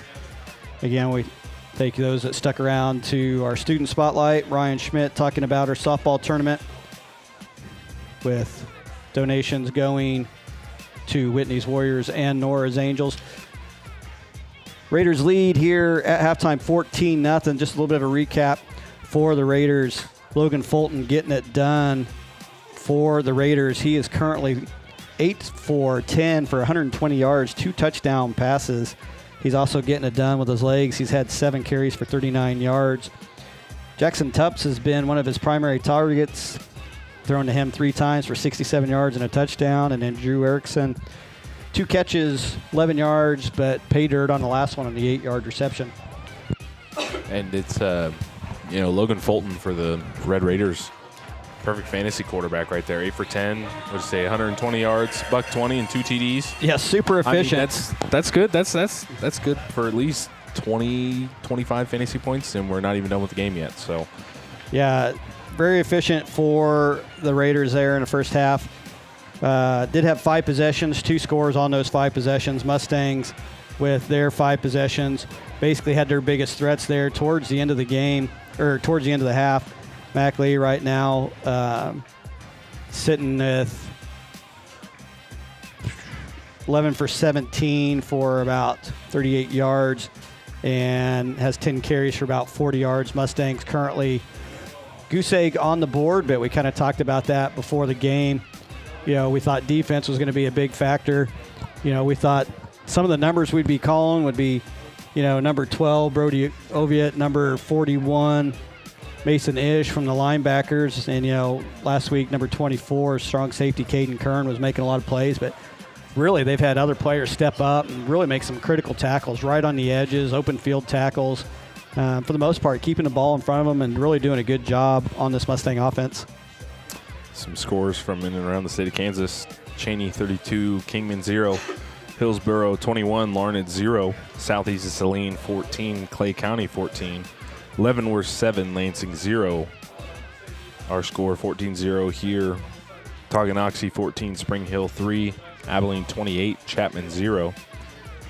Sabetha 7, Perry Lecompton 6, St. Mary's 16, Rossville 6, Ottawa 14, Baldwin 7, Holton 20, Riley County 14. So we'll check after some third quarter action, and I'll get you some more scores in and around the state of Kansas, as well as 2 college teams in action this evening. Kansas State currently leads Arizona 14-7. They're just about to halftime there at Bill Schneider Family Stadium. And UNLV and Kansas at a close one. 8:55 left in the third. Kansas leads 17-16 by 1. So we didn't get a chance to talk to it before the game. We kind of talked about bits and pieces throughout the game, but let's talk a little bit about what we considered some of the routes to victory in tonight's game for both teams, and really kind of what has worked and what hasn't worked. Just a hard cut on the music there. That's all right. Routes to victory presented by Backroads Broadcasting. If you'd like to advertise for Routes for Victory, let us know. Sales at brbc.live. So for Rock Creek, what we wanted to talk about is build on the run. They've really struggled with that. Stay home on defense just a couple times. They haven't been able to do that and got the big ones, and then fix the timing on the pass plays. And for the Red Raiders, jam the receivers. We've seen that quite a bit. Knock receivers off the routes, not really allow them downfield, use misdirection plays, and have sustained drives. Definitely capitalize on all 3 of those keys to the game. Yeah, and so it's kind of crazy. We probably ought to revisit the routes to victory again at halftime in a lot of these games to just see what teams are actually doing, kind of what we talked about at the beginning of the game. I kind of like how that flowed there. So we're getting ready here for second half action. Mustangs will have the ball to start the game, or start the second half. Really kind of an important first possession for the second half for them. They really probably need to get some points on the board. 3 or 6 points would look pretty good right now to have.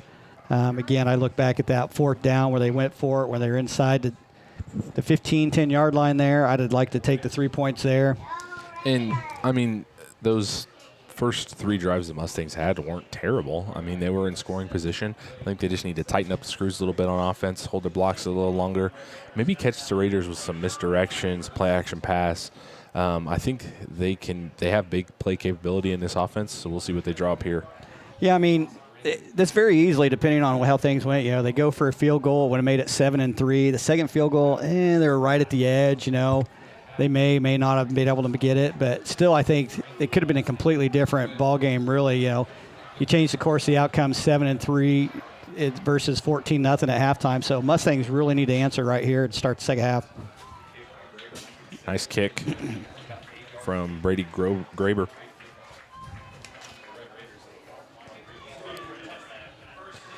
So we'll see if Drew Becker is 100% healthy, ready to go here in the second half. Did sustain an injury. He did come back into the game, but I don't think he actually was used after coming back in. So we'll see what It's a tough kid. I don't think we'll be seeing him sit out. I don't think he wants to either. So. Yeah, catcher's mentality. And look right there, first play of the game. And I don't think his leg is quite ready for it. He is down again, holding his right knee. So we're going to go ahead and cut away from that for a moment. Yeah, let's go ahead and step away for Lyman Productions advertisement here, guys.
Second and 11 coming up for the Mustangs.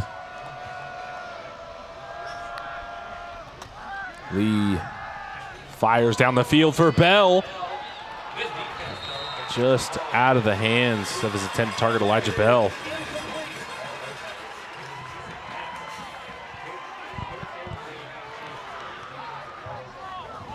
So that'll bring up 3rd and long for the Mustangs now.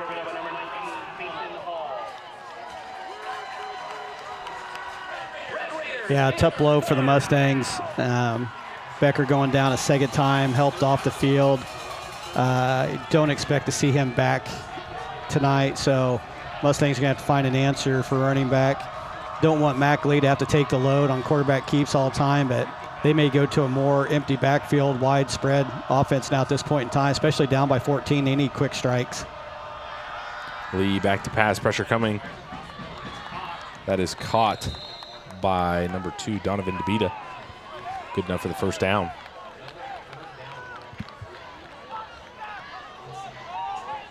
Mustangs able to weather the storm there from the Raider defense.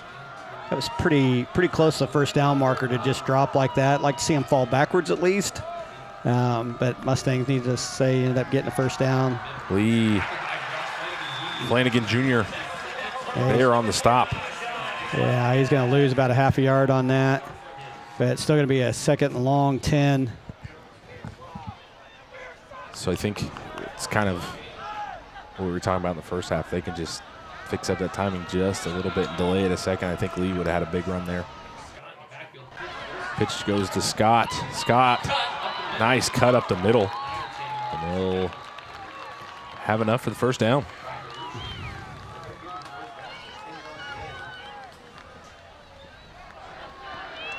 If you ever wanted to know my go-to play in NCAA 2012, there you go.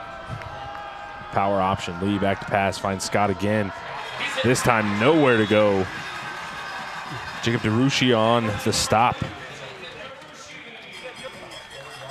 Yeah, that pass was pretty well doomed from the get-go. There was no separation. DeRucci was coming hard before the pass was even thrown. Scott had no opportunity whatsoever. It was a forward pass. May have been better off just dropping it and throwing it down to the ground and not taking it, but instincts kind of take over, and you want to make the catch even though you know the defender's right on you. Lee, quarterback keeper, nowhere to go. That time on the stop, that's 41, Mason-ish. Yeah, that is not the play you're going to want to have to try to make against Ish or with Oviatt there. Oviatt, the middle linebacker, Ish, the outside linebacker. So they'll bring up another 3rd and long for the Mustangs. Yeah, this will be their 7th attempt on a 3rd down conversion. They're only 2 for 7 right now. Back to pass. Oh, Lee, receivers are down. Bell's down. Fires. I believe it's that is intercepted. picked by number 19, Kaysen Hall. And he is hit hard by DeBita.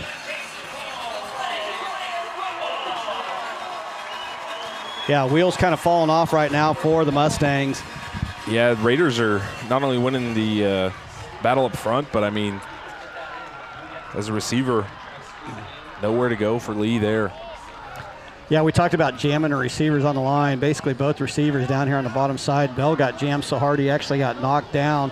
So the first 2 check downs for Lee were both covered and down, so he had to move to his 3rd and 4th options, and coverage was out there for the Red Raiders.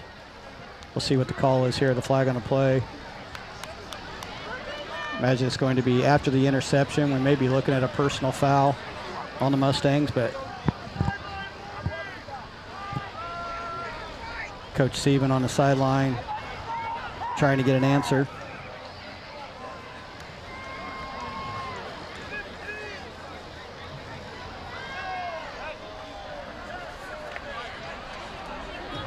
The initial indication was a holding call, but they didn't really signal on who. Gonna have a holding. I wondered about that, holding on the defense. Down here on the lower left side, but the flag was clear up the top side, so I was a little confused by that. So that'll negate the interception. End up being a 1st down for the Mustangs. So big break there by the Mustangs. See if they can take advantage of it, but I can tell you the way the Red Raiders are swarming right now on defense, they're gonna have to figure something out. Oh, so it was a holding on the return. Mustangs need a spark here. Yeah, defense backfield for Fulton. Shift for the Raiders. Fulton, quarterback keeper to the left side. Good initial follow from his lead blocker, Cody Mayer. Yeah, still fell forward for pickup of another couple yards there.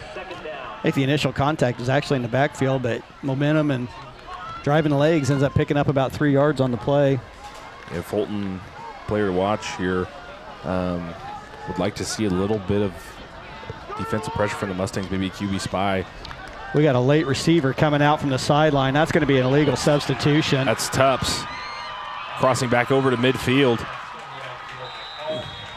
Will be down at about the 25-yard line. I don't think he was on the sideline. Let's see if we can get a replay of that. But I seen him step out, but I don't know if he was still in the field of play and it just wasn't noticed. Let's take another look at it here. Yeah, we're not going to be able to see it where he comes out, but I did see him come up from the bottom of the screen.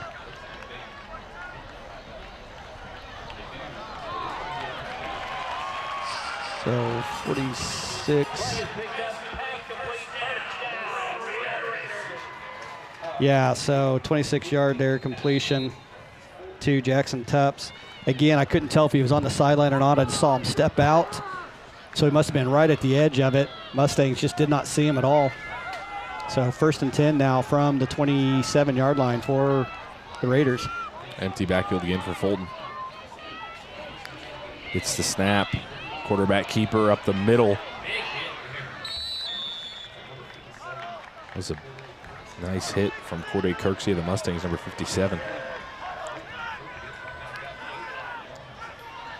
Fulton on the carry. 2nd and 5.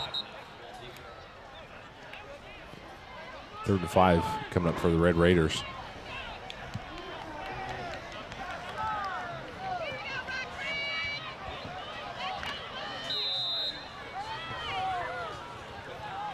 Fulton will be joined in the backfield by Warren this time. Yeah, it's about time he's going to start getting into the play, I can tell you that. They're going to start eating up clock now with a 14-point lead. Might as well give it to the 200-yard rusher. Nowhere to go that time.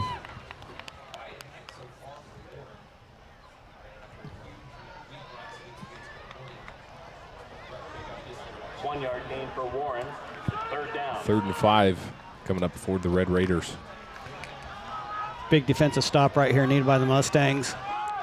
Definitely. I mean, they need a little bit of a spark here if they can, at least get some points on the board. Trim it down to a one-possession game, but definitely need a spark here. See what they can do on 3rd down. Fulton back to pass, fires. He's got a man caught. Warren. Tate Warren. Good for 6. I think I'd like to see that again if we have the replay. Sent Warren in motion. It's going to be a wheel route there for Warren. Mustangs really lose sight. He's in for 6. So, yeah, here he is. Just kind of delayed there. Right behind Rankin and number 29, Landon Snyder of the Mustangs.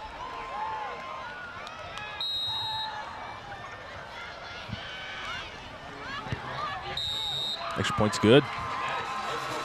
3-possession game now. Yeah, it looked like that sailed just outside. So 20-0 here for the Raiders.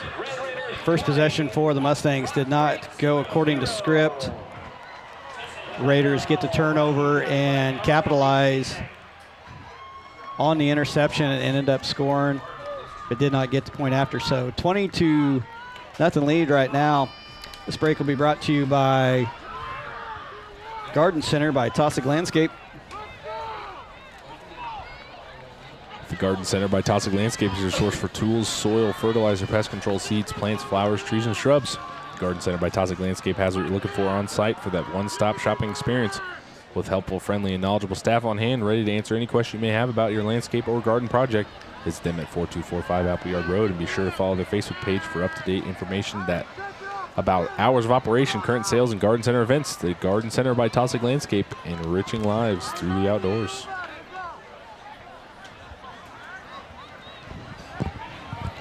So body language of the Mustangs, a little bit beaten up right now.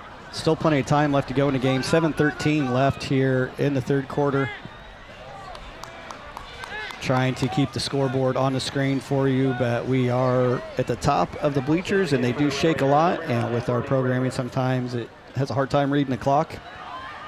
But we will try to keep that up and going. But as you can see, 7:13 left here in the 3rd quarter. Wamego 20, Rock Creek 0.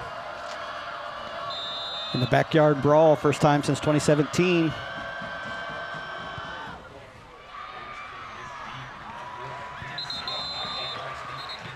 That'll be a touchback for the Mustangs. So we'll see what they can do. Chip into this lead. I know it didn't end up amounting to anything, but that right there is what I'd have done at the end of the first half to not even give the Mustangs an opportunity to get a return, because they did get a good return and had themselves in position to really could have taken a very, very long field goal attempt. They took a shot at the end zone. So here's Lee, option with Scott. Lee takes a shot on the right side there. Yeah, another big blow there. And I think I did notice from this Red Raiders secondary, really into press coverage here. They're really right up in the grill, these Mustang receivers. Yeah, this is a really, really good defense. You know, I don't know if I could stress it enough. Everybody talks about the offense, particularly, you know, Rock Creek's offense. And, yeah, they are prolific offenses, but, you know, when you're winning games 60-6 or 60-8 and 41-8, it's like, yeah, the offense has a lot to do with it, but when your defense is giving you the ball back constantly on 3 and outs, it gives you the opportunity to put up 40 points in a game. You know, it's kind of a different story there altogether, and we don't think about it much. But right, and, I mean, it's proven true right now. I mean, after a game and a half, Red Raiders defense 7 points allowed on the season. So, yeah, and why a player is being tended to. Let's go ahead and take a quick break with Taussig Landscape. Taussig Landscape specializes in high-quality landscape, irrigation installations, and much more. Their team of experienced professionals specialize in all aspects of landscaping.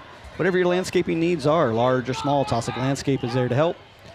Contact them today at 785-564-1727 to schedule a free consultation and start transforming your outdoor space in the oasis of your dreams. You can visit their website at TaussigLandscape.com for a full list of products and services. Located at 4245 Appleyard Road, Taussig Landscape, enriching lives through the outdoors.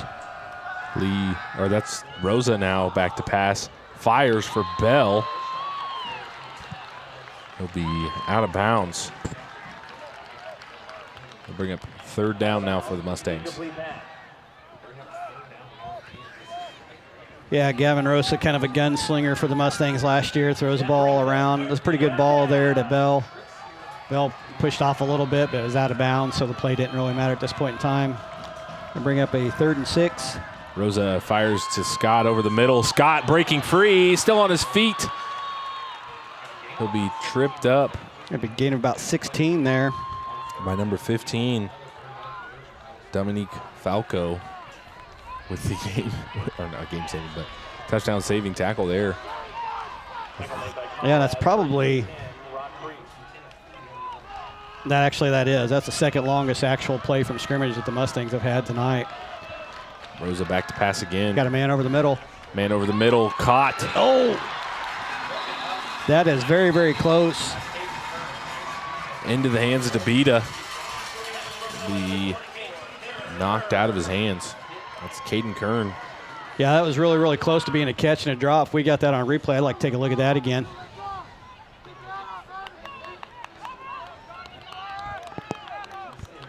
There we go. So, yeah, caught him in stride. Well, Bita just needed to tuck that one away. Yeah. Would have came down with it. That was really close to a catch and fumble, but went as an incomplete pass. So 2nd and 10 for Gavin Rosa. Looks like Mustangs got away with a pinch. That one almost intercepted. I will say, I think the Mustangs got away with a false start there. Looks like the receivers on the close side actually took off for the ball snap. Fans were all over it here. I saw it as well. But Talon Conrad, number 25 of the Red Raiders, almost coming away with an interception there. 3rd and 10 now for the Mustangs. Yeah, so Mustangs are going to have to drop their conservatism right now. They're going to have to really kind of go for it. They got nothing to lose at this point in time. Rosa back to pass. Fires over the middle, caught by Bell. We got a flag back down at the line of scrimmage. We're going to have a false start. Looks like they're going to get them this time on a false start from the Mustangs. That'll push them back 5 yards.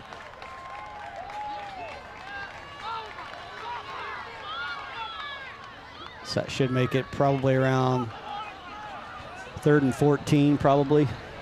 A long 14. See how big their strides are. Big strides. That makes it a 3rd and 15.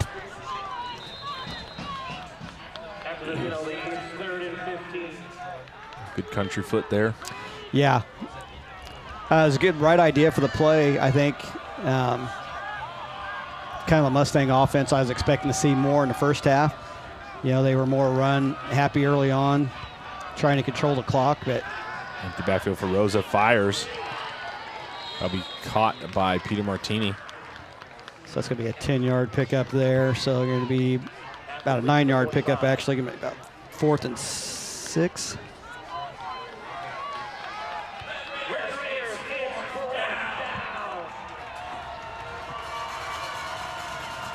So Mustangs 2 for 6 on 4th down conversions on the night. Grandstand is a shaking if you couldn't tell by the camera. Fires for Martini. That's broken up by DeRucci. I'll be the first to say I think that was pretty close. I almost think he made contact before the ball was there. If we have a replay, let's take a look. Let's take a look. It was good defensive play, but I thought he was there just a bit early. But we had the luxury of replay and slowing it down. They don't have that real time.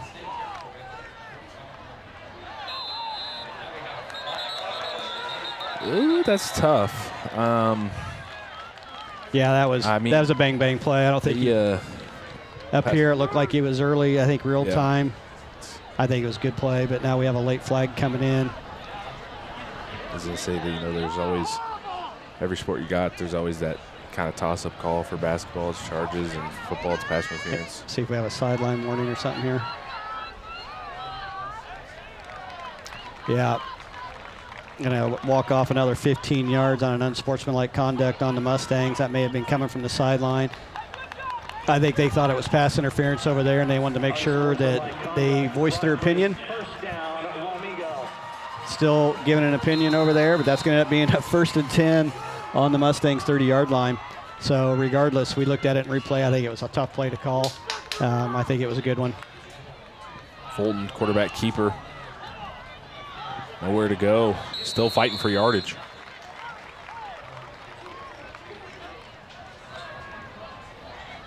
Yeah, they hit him right at the line of scrimmage. He basically did a good job not taking a loss, pick up 2 yards on the play. 1 yard gain for Fulton. Maybe a yard on the play. Spot angles look funny up here. I'll bring up 3rd and 9 now. Or 2nd and 9, excuse me.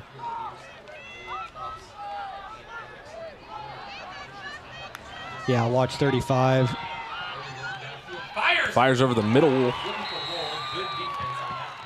Well defended by number 34, the Mustangs. Tristan Meyer. That is just the, I believe, 4th incomplete pass that the Raiders have thrown. They've been very, very efficient. Fulton has. And good job by Meyer stepping up in there, getting a hand in the zone, knocking the ball down, bringing up a long 3rd and 9 here for the Raiders.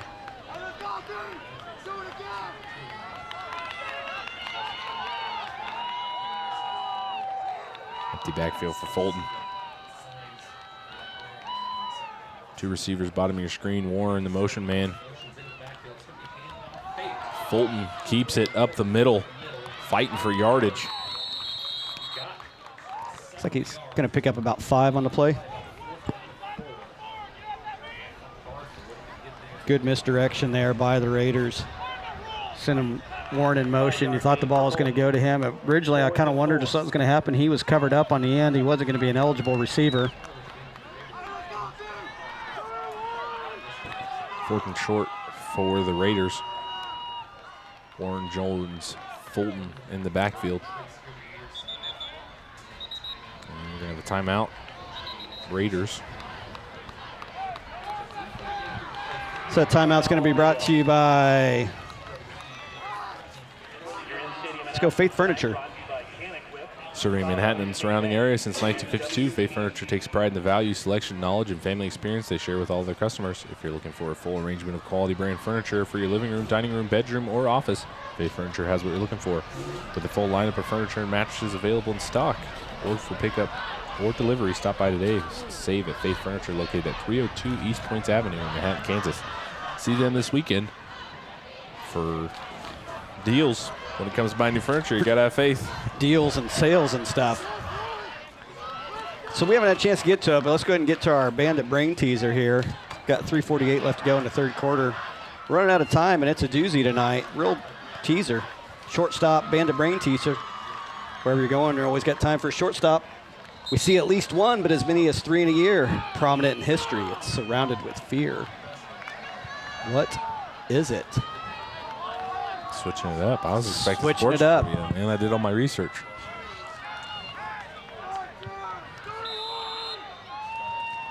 So I got a 4th and 4 here for the Raiders on the Mustangs 24-yard line.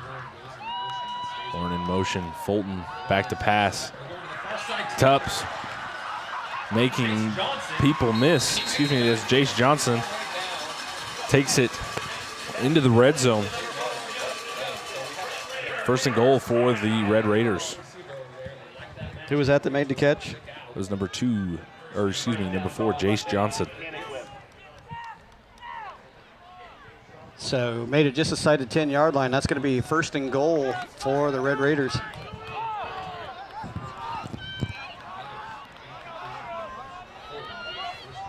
.320 remaining here. Fulton takes the handoff, cuts back to the left. Picked up 4 yards there, kept them in bounds. It's probably what the Raiders want at this point in time, keep the clock rolling, but threatening to go up by 4 possessions. It's going to be almost insurmountable for the Mustangs at that point in time if they don't get that stop right here.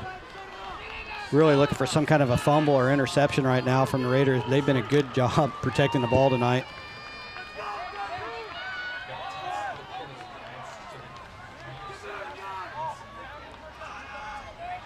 Pistol set, Warren in the backfield. Got a full head of steam. Gets the handoff.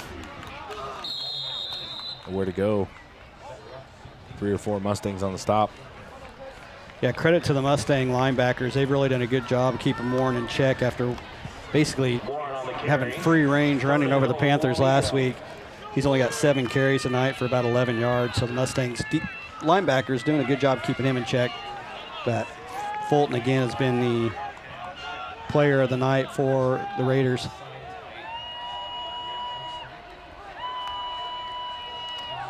Fulton back to pass, rolling to his left, fires in the end zone, just out of the hands of his intended target, Dominique Falco.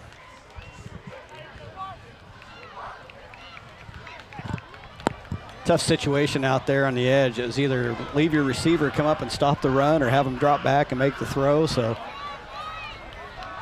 just out of the back of the end zone. It's going to bring up 4th down. We're going to see Raiders may try a field goal attempt right here. Try to put it up 23-0, still make it a 4-possession lead, or a really, really tough 3 and 2, 3 touchdowns, 3 2-point conversion, just try to tie for the Mustangs. It's really hard to do. And kick is up. And he looks like he just missed it. Just missed it. So good hold there by the Mustangs. Unfortunately, they're going to take over from about the 6-yard line, though.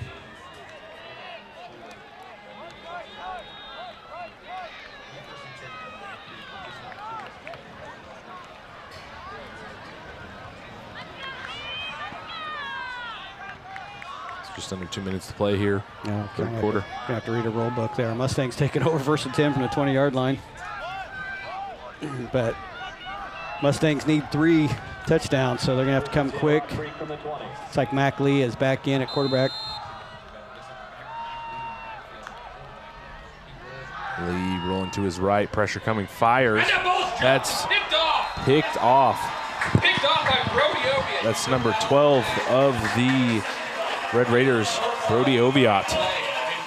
So they take possession right back over where they left off.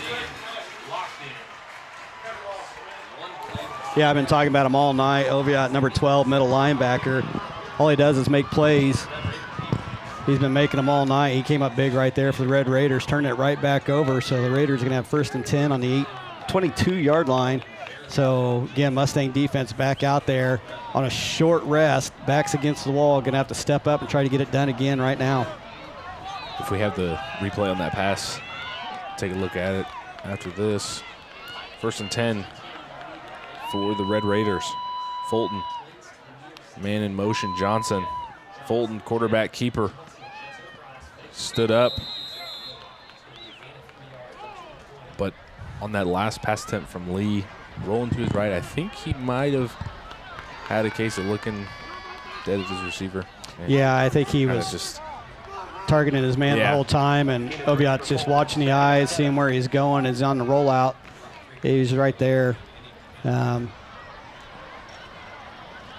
Unfortunate for the Mustangs, but we talked about it. Raider defense has been stepping up to the challenge all night. They've put together a really, really good game on the defensive side and have kept the Mustangs in check.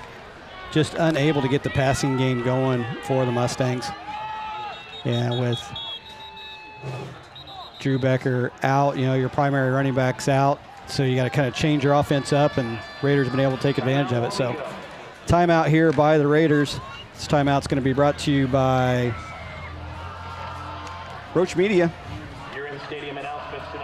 Roach Media Group, where media work is their true passion and their primary focus. Located in St. George, Kansas, they are a local, friendly, professional photographer with an assortment of packages available for professional headshots, family and senior portraits, engagements, and weddings.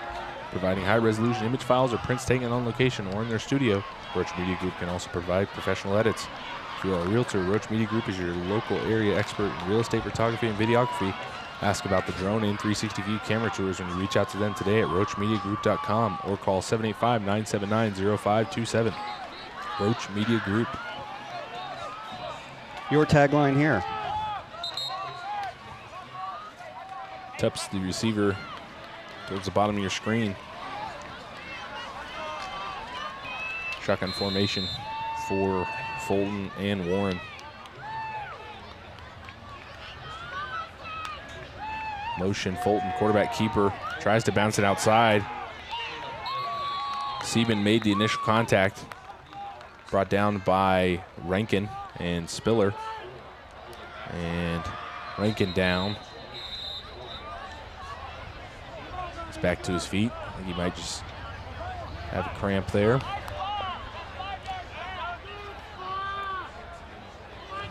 Yeah, that's only the second time they've been able to bring down Fulton in the back. So only 2 tackles for loss tonight by the Mustangs. So watch number 35 getting lost in the mix down here on the. Motion for Warren. Fulton rolling to his right. Pocket collapsing. Fires. Almost intercepted by number 13 of the Mustangs. That's Noah Wahlberg.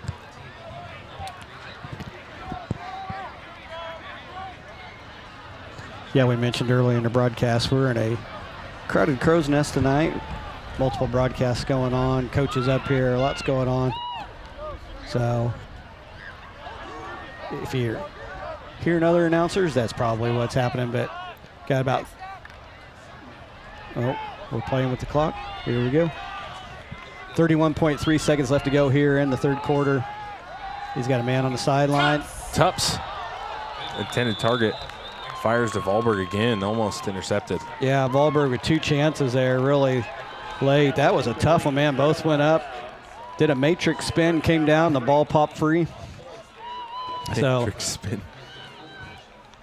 That's kind of what it was. It was, yeah. So Mustangs take over possession. Good job there by the Mustangs, holding the defense up, man. Backs against the wall again. So 2 good stops there by the Mustangs. Offense trying to come up with an answer right now to this Raider defense. 25.9 left to go here in the third. 4 receivers far side, Bell near side. Here's Lee. Fires. Screen pass to Perkins. Making people miss. Still on his feet. What an effort there by the freshman. I thought he was tackled for a 4 loss and ended up making a 5-yard gain out of it. So that was the hardest 8 yards the Mustangs had to pick up tonight. But good job there by Perkins, the freshman wide receiver for the Mustangs. And that's going to be the end of the third quarter. After 3 quarters of play, Raiders still up 20-0.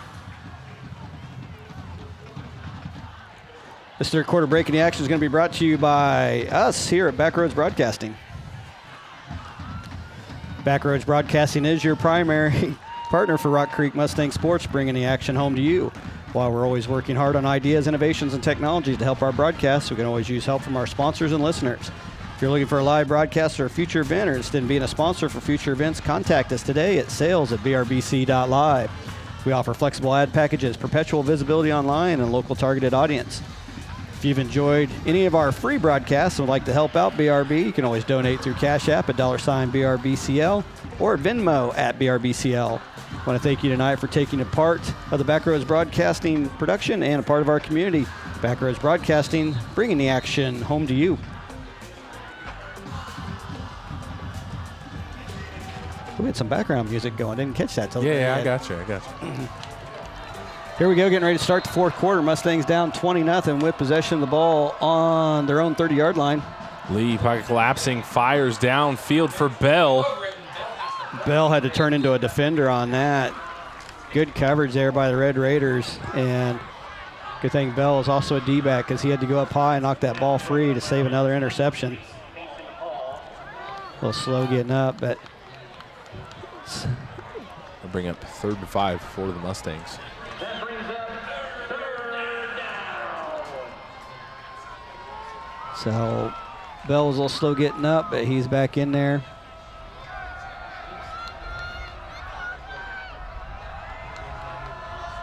Empty backfield for McLee. That is right at the line. We'll see. Pass is completed to Martini. Looks like he got just enough. Bell was a little slow to get up on the last play. He is down again, so wonder if there was a cramp that was starting to happen. He had to kind of fight through it, but picked up about 6 yards on the pass play. I didn't catch who made that catch. It was Peter Martini for the Mustangs. I wasn't keeping an official record, but I think that is the 3rd catch Martini has gotten for a first down. Seems to be the go-to when they really need to pick up some yards for a first down. None of them have been big plays. It's 7-yarder, a 9-yarder, now a 6-yarder, but Bell a little slow to get up. Hopefully just a cramp. Drew Becker was down earlier in the first half, came back in the first half, in the first play of the second half. Appeared to re-injure him, or maybe a different injury, but will not see him the rest of tonight. But 1st and 10 for the Mustangs. Mustangs having to go pretty deep into the depth chart here in the fourth quarter. Here's Lee back to pass. Fires to the left side for his intended target. That's Zeller. And that is Jacob DeRushi on the coverage.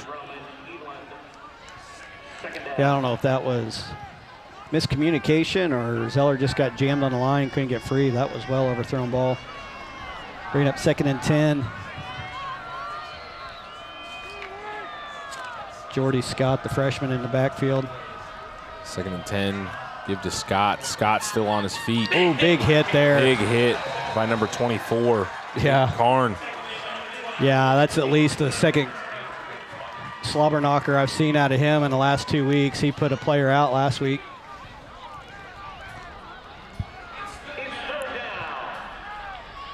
Tough 1-yard pickup there by Scott.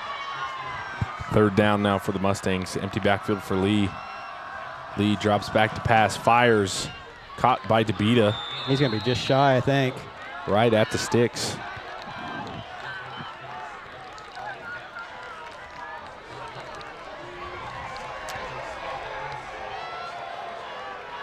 And that'll move the chains. First 10 Mustangs. 10:50 remaining here, fourth quarter. Lee, keeper up the middle. Nowhere to go.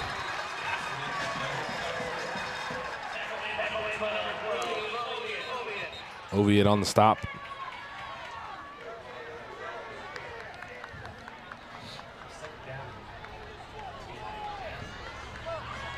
Yeah, I'm not really sure where they're spotting the ball right now. Don't know if they gave him a yard. I thought he was hit right at the line of scrimmage. Ball sitting on the line of scrimmage, even though there's official that's showing a 1-yard gain on both sides.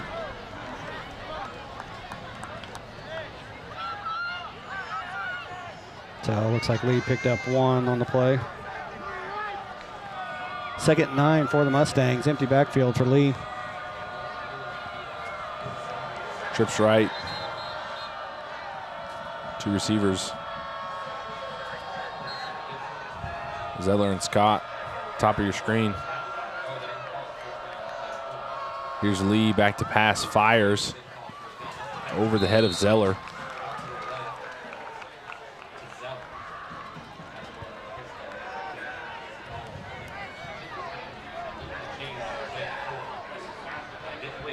bring up second down. Yeah, it's kind of a question mark what's happening out there, whether second or third down. But regardless, Mustangs have 10 yards to try to make up. Lee on the keeper. They pick up about 3 on the run there. Let's bring up third down now.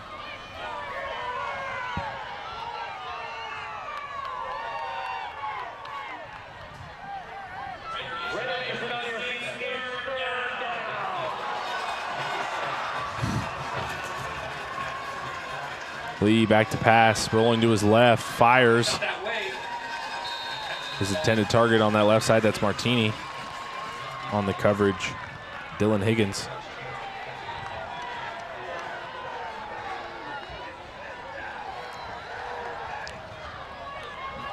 It's going to soak it in, just soak it in. According to the fan in front of us, 5th down. Reminds me of the in Tom Brady's last season, where he was he got a penalty because it was 4th down and he stayed on the field because he thought he had extra downs. That's what it reminds me of. Bell back out there to punt. Good punt. High punt for Bell. Take a nice bounce right at about the 15-yard line. That's where the Red Raiders offense will set up shop.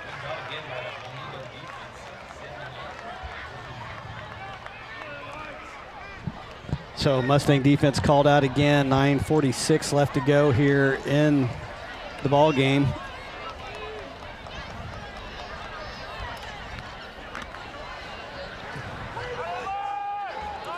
First and 10, Wamego from the 14. 1st and 10. Motion Fulton, quarterback keeper. Nowhere to go. Bring up second down for the Red Raiders. Yeah, Raiders are going to want to try to just use up the clock as much as they can here with 9 minutes, 26 seconds left. Clock is running. So I imagine they'll probably save pass plays for any time they need a 3rd and long situation. But right now they're still trying to get Tate Warren up and going in the game. Mustangs have really held him in check. Motion man, Darushi. Shooting as Tups. Sends him in motion. Warren. Nice stop there by number 7 of the Mustangs, Ezra Spiller. Yeah, no gain on the play again. Tough night for Warren. Could still spring one at any point in time. He's only had 8 carries, sitting at about 11 yards. Unofficially. Carry, 3rd down, Wamego. So may see a passing opportunity here for the Raiders.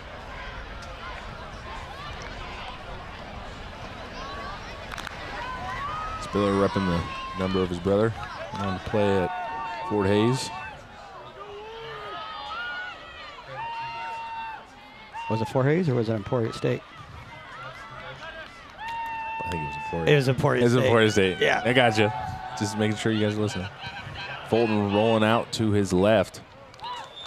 Good heads-up play there, just getting rid of that ball. Seth, for having great pass efficiency, actually that is 3 straight incomplete passes for the Raiders. So the Mustangs secondary really kind of coming up big here. They've gotten several good stops on short field, and now Mustangs are in position to actually get the ball back in pretty decent field position, but still have yet to find an answer on offense on what they could do. You know, I almost wonder at some point in time if you move Mac Lee around, put him in a slot, bring Gavin Rosa back out, start throwing the ball around. 8 minutes left to go in the game. You need some quick, deep strikes.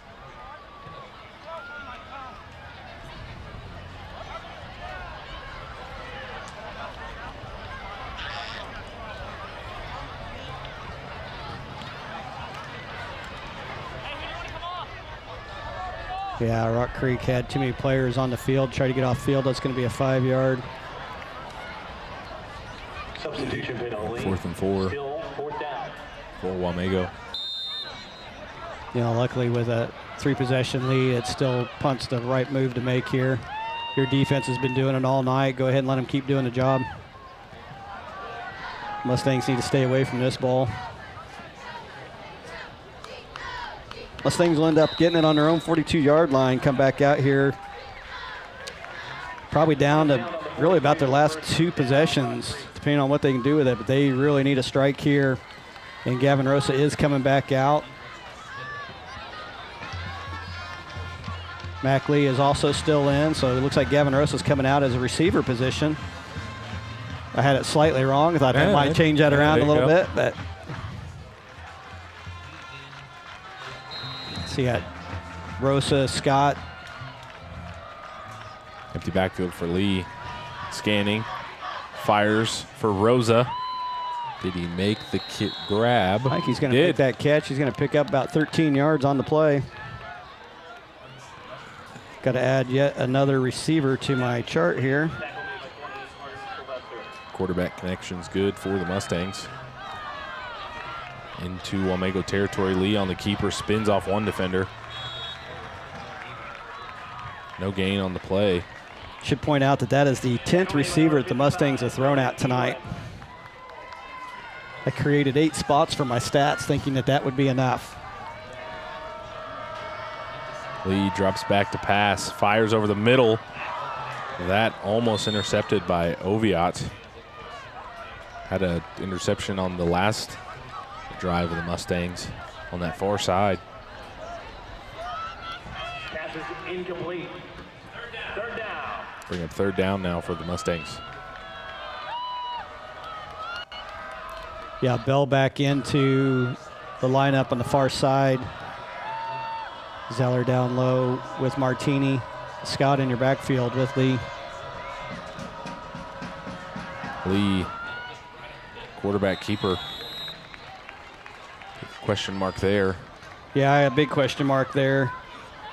3rd and 10, and you're on a quarterback keeper.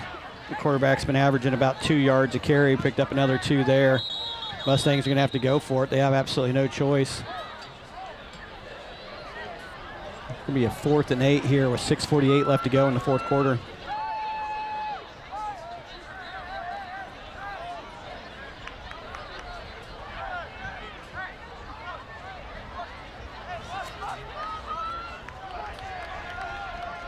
Raiders, it's 4th down. 4th and 8 for the Mustangs, 6:47 to play. Scott joins Lee in the backfield. Lee back to pass, fires over the middle, hit as he throws. Nowhere near his intended target to beat a turnover on downs for the Red Raiders.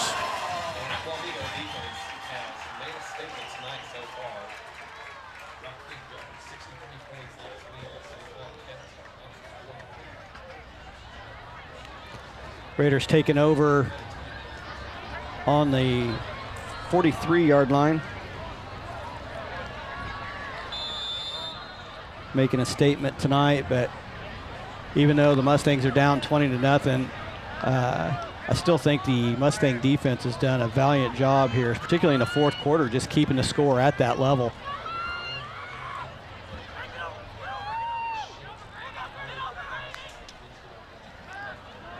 Hand off to Warren, the right side.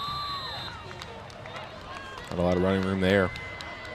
Yeah, they even overloaded that. They put a tackle in motion to move it over to the right side to give an additional blocker, and again, the Mustangs still able to stop him after a 2-yard gain. So kind of an unusual play, pulling the tackle out, putting him in motion like that to fill in another gap. But again, clock is continuing to run for the Raiders. Now just a little over 6 minutes left. Really just trying to run the clock out on this game. With a comfortable lead, Mustangs really haven't had an answer all night on offense, at least not with any sustained drives. Going to pull the tackle again. Fulton on the quarterback keeper. Nowhere to go.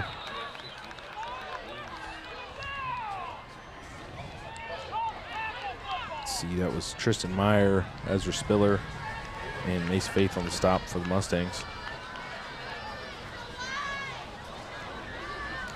So 3rd and 11 coming up here for the Raiders. Mustangs once again trying to get a 3 and out on the Raiders.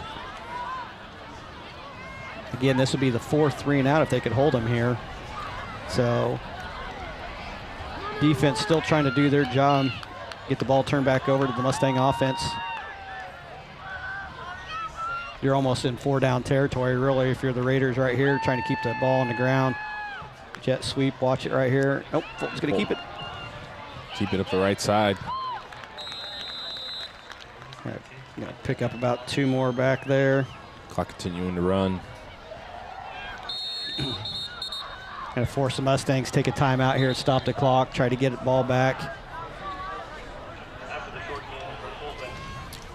Bring up this timeout, bring up our last ad by Faith Furniture. Faith Furniture serving the Manhattan and surrounding area since 1952. Faith Furniture takes pride in the value, selection, knowledge, and family experience they share with all of their customers.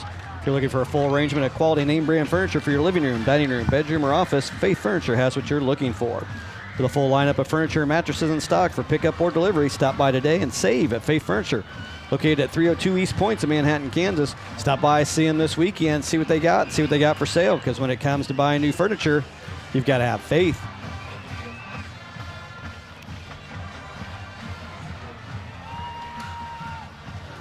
Four minutes, 44 seconds left to go here in the 4th quarter. 4th down on the 43. Oh, 44. Man, 4s everywhere. 4th down on the 44. 4:44 left to go in the game.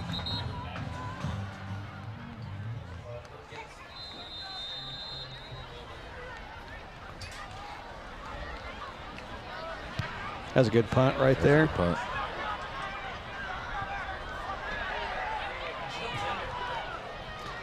Yeah, I think that may have nicked a Mustang right there. A good so, heads-up play there.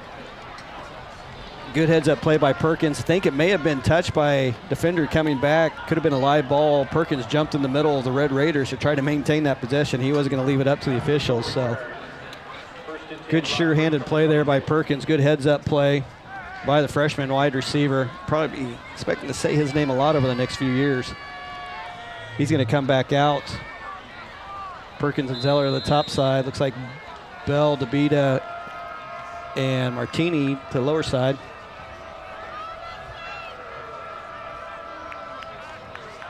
Perkins in the backfield joins Lee. Lee back to pass. Looking, pocket collapsing, rolling to his right. Floats one for Zeller. Good little touch pass there for a pickup of about Have enough for the first. 12 yards there. Zeller gets out of bounds. 4:23 remaining here, 4th quarter.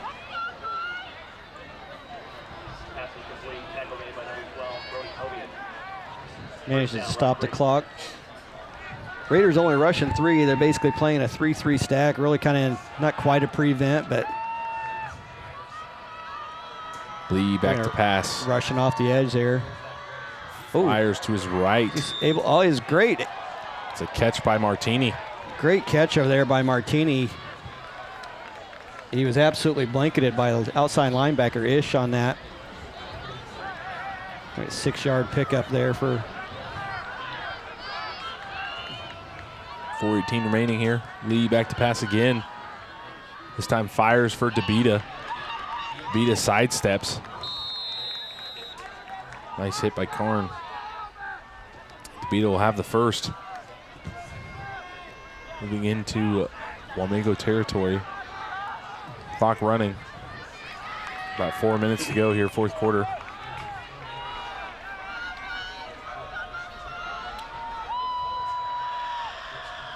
Lee drops back.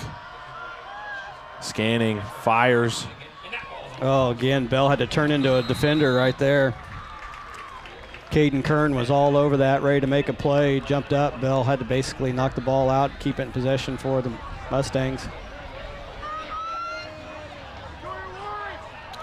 Kern, really good safety for the Raiders. We talked about it before the game. Much like Taburin was last week, Kern is all over the place making plays. He came from 20 yards deep to actually come up and make that play. Drops it back to pass. Fires for DeBita. Karn there. Yeah. Making the stop, but. Yeah, Lee had no choice. Yeah. He had to get rid of that ball. He was about to get smoked, and he did right as he threw it. DeBita wasn't ready to take the pass. He hadn't quite finished his route yet, but Lee had no option. Just trying to get rid of it. 3rd and 10 now for the Mustangs. Empty backfield for Lee. Zeller, the receiver at the top of your screen. Lee fires just off the hands of his intended target. That's Zeller. Well-timed blitz there by the Raiders. Looked like they were going to rush 3, and then they send Ish on a delayed outside linebacker blitz. Really kind of forced and sped up that play for Lee.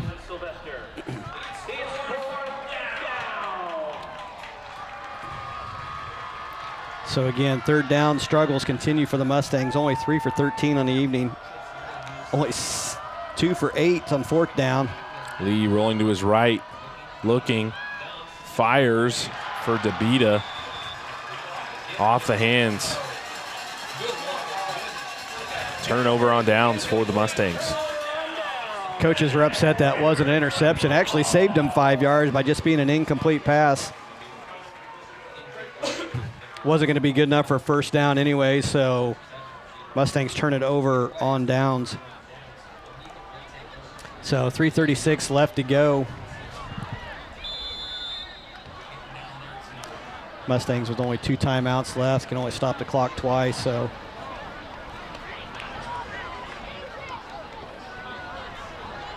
Hindsight's always 20/20, but looking back, I think I still take that field goal early on. Yeah, at least have.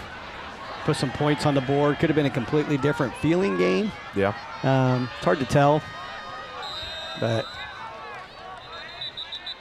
gonna have a flag from the back judge here.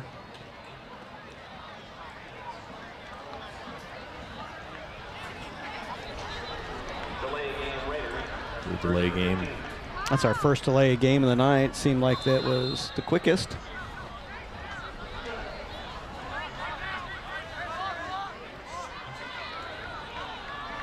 Not a lot of penalties in this game. Fulton, quarterback keeper, rolls out to his left, directing traffic. We'll just have to throw that one away. Pressure from the Mustangs. It's number 15, Carson Tabirin. So we talked about quarterbacks running opposite of what they're throwing and trying to throw across their bodies. We haven't seen that much tonight from either side. I'm kind of surprised that they did that on a 1st down play, even though it was 1st and 15 with a 20-point lead with less than 3:30 left to go. Kind of thought maybe they just try to run the clock out a little bit more. You know, starter's still in for the Raiders, so obviously they're not taking this 20-point lead for granted with 3:28 left to go, but thought they'd at least, you know, just burn clock up now. Fulton give to Warren. Right up the middle. Corday Kirksey on the stop for the Mustangs. So Warren still, according to me, only 15 yards on 10 carries. He had more carries probably in the 1st quarter last week than what he's had in this entire game. So, but luckily for the Raiders, 200 yards rushing by him was not needed tonight. 2:50 remaining. 3rd and 13 for the Red Raiders. Man in motion. He'll get the call. That's number 4, Johnson. Is that number 4 or is that number 1? It was number 4. You are correct, sir. Johnson on the carry, 4-yard gain. Not all the time, sometimes. I don't know if I've mentioned on air just how poor my eyesight is sometimes trying to look through the right focal, but Jace Johnson picking up 1 yard. Again, Mustang defense doing what it needs to, bringing up a long 4th and 9.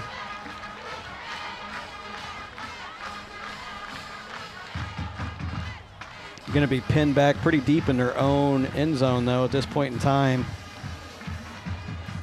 kind of just got to hope that they kick one through the back of the end zone and get it back out on the 20. Yeah. And, I mean, Mustangs going more toward the air here the second half, which kind of paid dividends at times. I think it definitely opens the playbook a little more for them in the future. We didn't see quite a bit of throws last week, but my 2 minute and 25-second prediction is Mustangs get it back to within about the Raiders' 35 or 40-yard line with a few seconds left, and they try a super long field goal that just misses. little bit punts. Nice. That's going to end up in the end zone. Take a good bounce. That's a great punt. Unfortunately, the timing of it just rolled about 4 or 5 yards into the end zone. So, you ready for the answer the Bandit brain teaser? I know people have been just dying to find out what it is. I don't know if we can throw the question back up right quick. Been on the edge of my seat. Been on the edge of your seat. Guaranteed at least one and as many as 3 a year. Prominent in history, surrounded by fear, if I remember right. You'll see that there is a 1 and the 3 together make a 13. That is today's date, Friday the 13th. Very nice.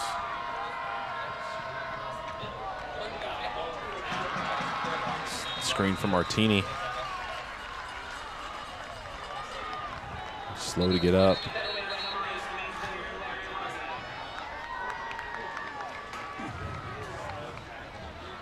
Okay, we've been saying Mason-ish all night because that's what's in the program, but he actually just said a different last name on the loudspeaker. It was number 8, Mason Fleur-Loggy on the stop.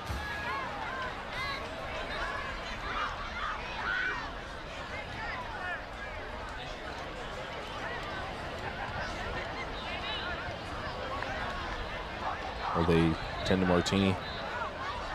Take a short break here. Sure. Brought to you by... You can do it by us if you'd like. Sure. I know how much you love reading out. Backroads Broadcast is your primary partner for Rock Creek Mustang Sports, bringing the action home to you. While we are always working hard on ideas, innovations, and technologies to help our broadcast, we can always use help from our supporters and listeners. If you're looking for a live broadcast for a future event or interested in being a sponsor for future events, contact sales at brbc.live. We offer flexible ad packages, perpetual visibility online, and local targeted audience. If you have enjoyed any of our free broadcasts and would like to help out BRB, you can always donate through Cash App, $BRBCL, or Venmo at BRBCL. Thank you for being a part of the BRB community. Backroads Broadcast and bringing the action home to you. I like how you put on the slow chill to read that. Back to pass. Caught by Bell. And he'll be stopped by number 36 of the Red Raiders. That's Knox Karnowski. Fired up after that play.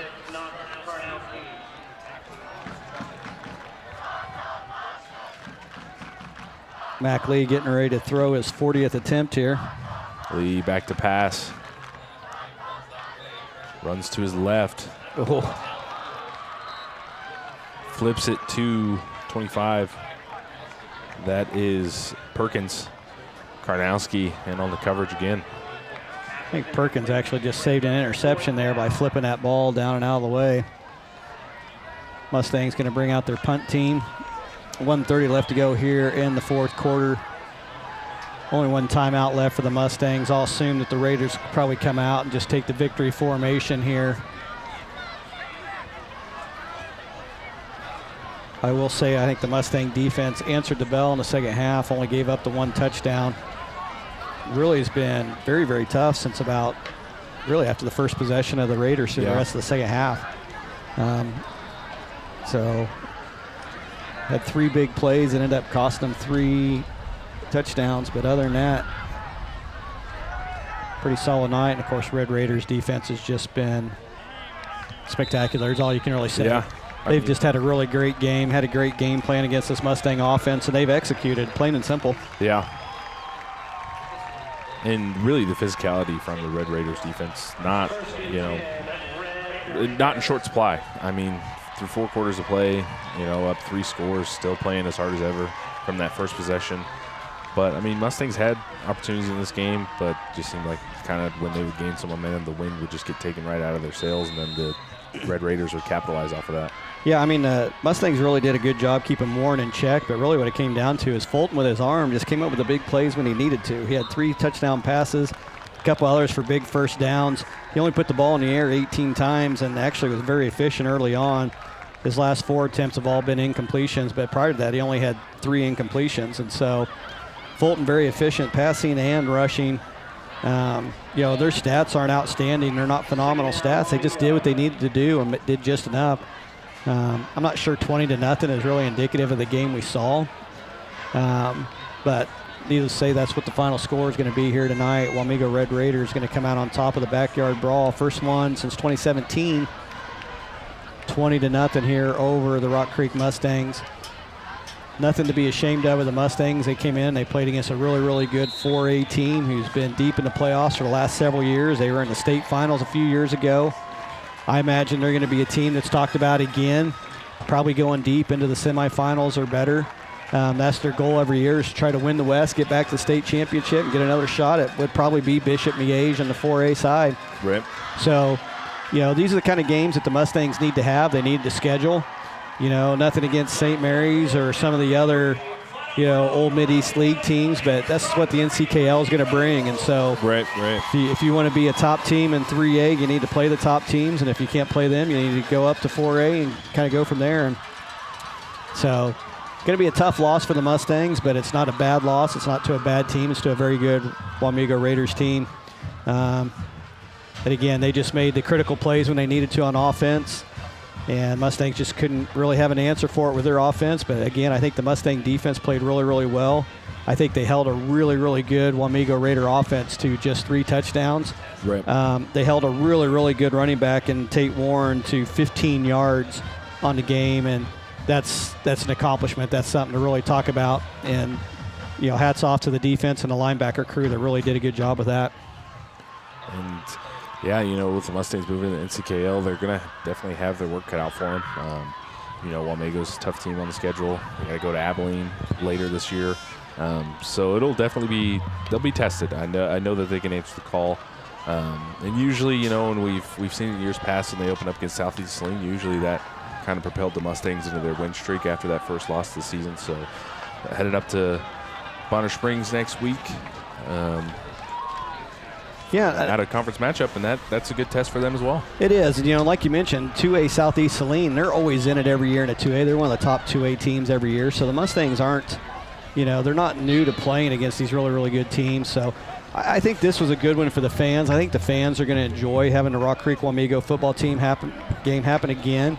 Again, the coaches, to them, it's just another game. The traveling trophy they could care less about. But I see it's made an appearance out on the field. Looks like a whiskey barrel lid, but so that stays here in Wamego for at least one more year. Well, of course, they'll probably be coming to Rock Creek next year to play there at home. But hats off to the Wamego Red Raiders, winning tonight 20-0 against the Rock Creek Mustangs. Mustangs, like you said, next Friday will be on the road again at Bonner Springs. Bonner Springs, honestly, probably a little bit competition fallback again, probably not near as good as what the Raiders are, probably more in that Bishop Ward era, but again, you can't overlook them. So they're going to spend the next couple days, get ready to play against Bonner Springs. So we'll see you, not next week, but weeks back here on Backroads Broadcasting. I guess we can go ahead and roll with it. So again, Mustangs struggling a little bit on offense tonight. Good job by the defense, but Raiders again come out on top 20-0. We'll recap this game as well as next week's game when we're back in action again here in a few weeks. We want to thank you fans for dropping in tonight because of your continued support. Back Row Broadcasting and keep bringing the action live home to you. If you get an opportunity, please sign up for softball tournament on September 21st for Ryan Schmidt's senior project. Money donating to the Whitney Warriors and Nora's Angels. I want to thank our production team, Cody Lyman, Cody Roach, for their expertise on cameras, graphics, programming. They had to do a lot of in-fly, on-the-run programming tonight to get things going.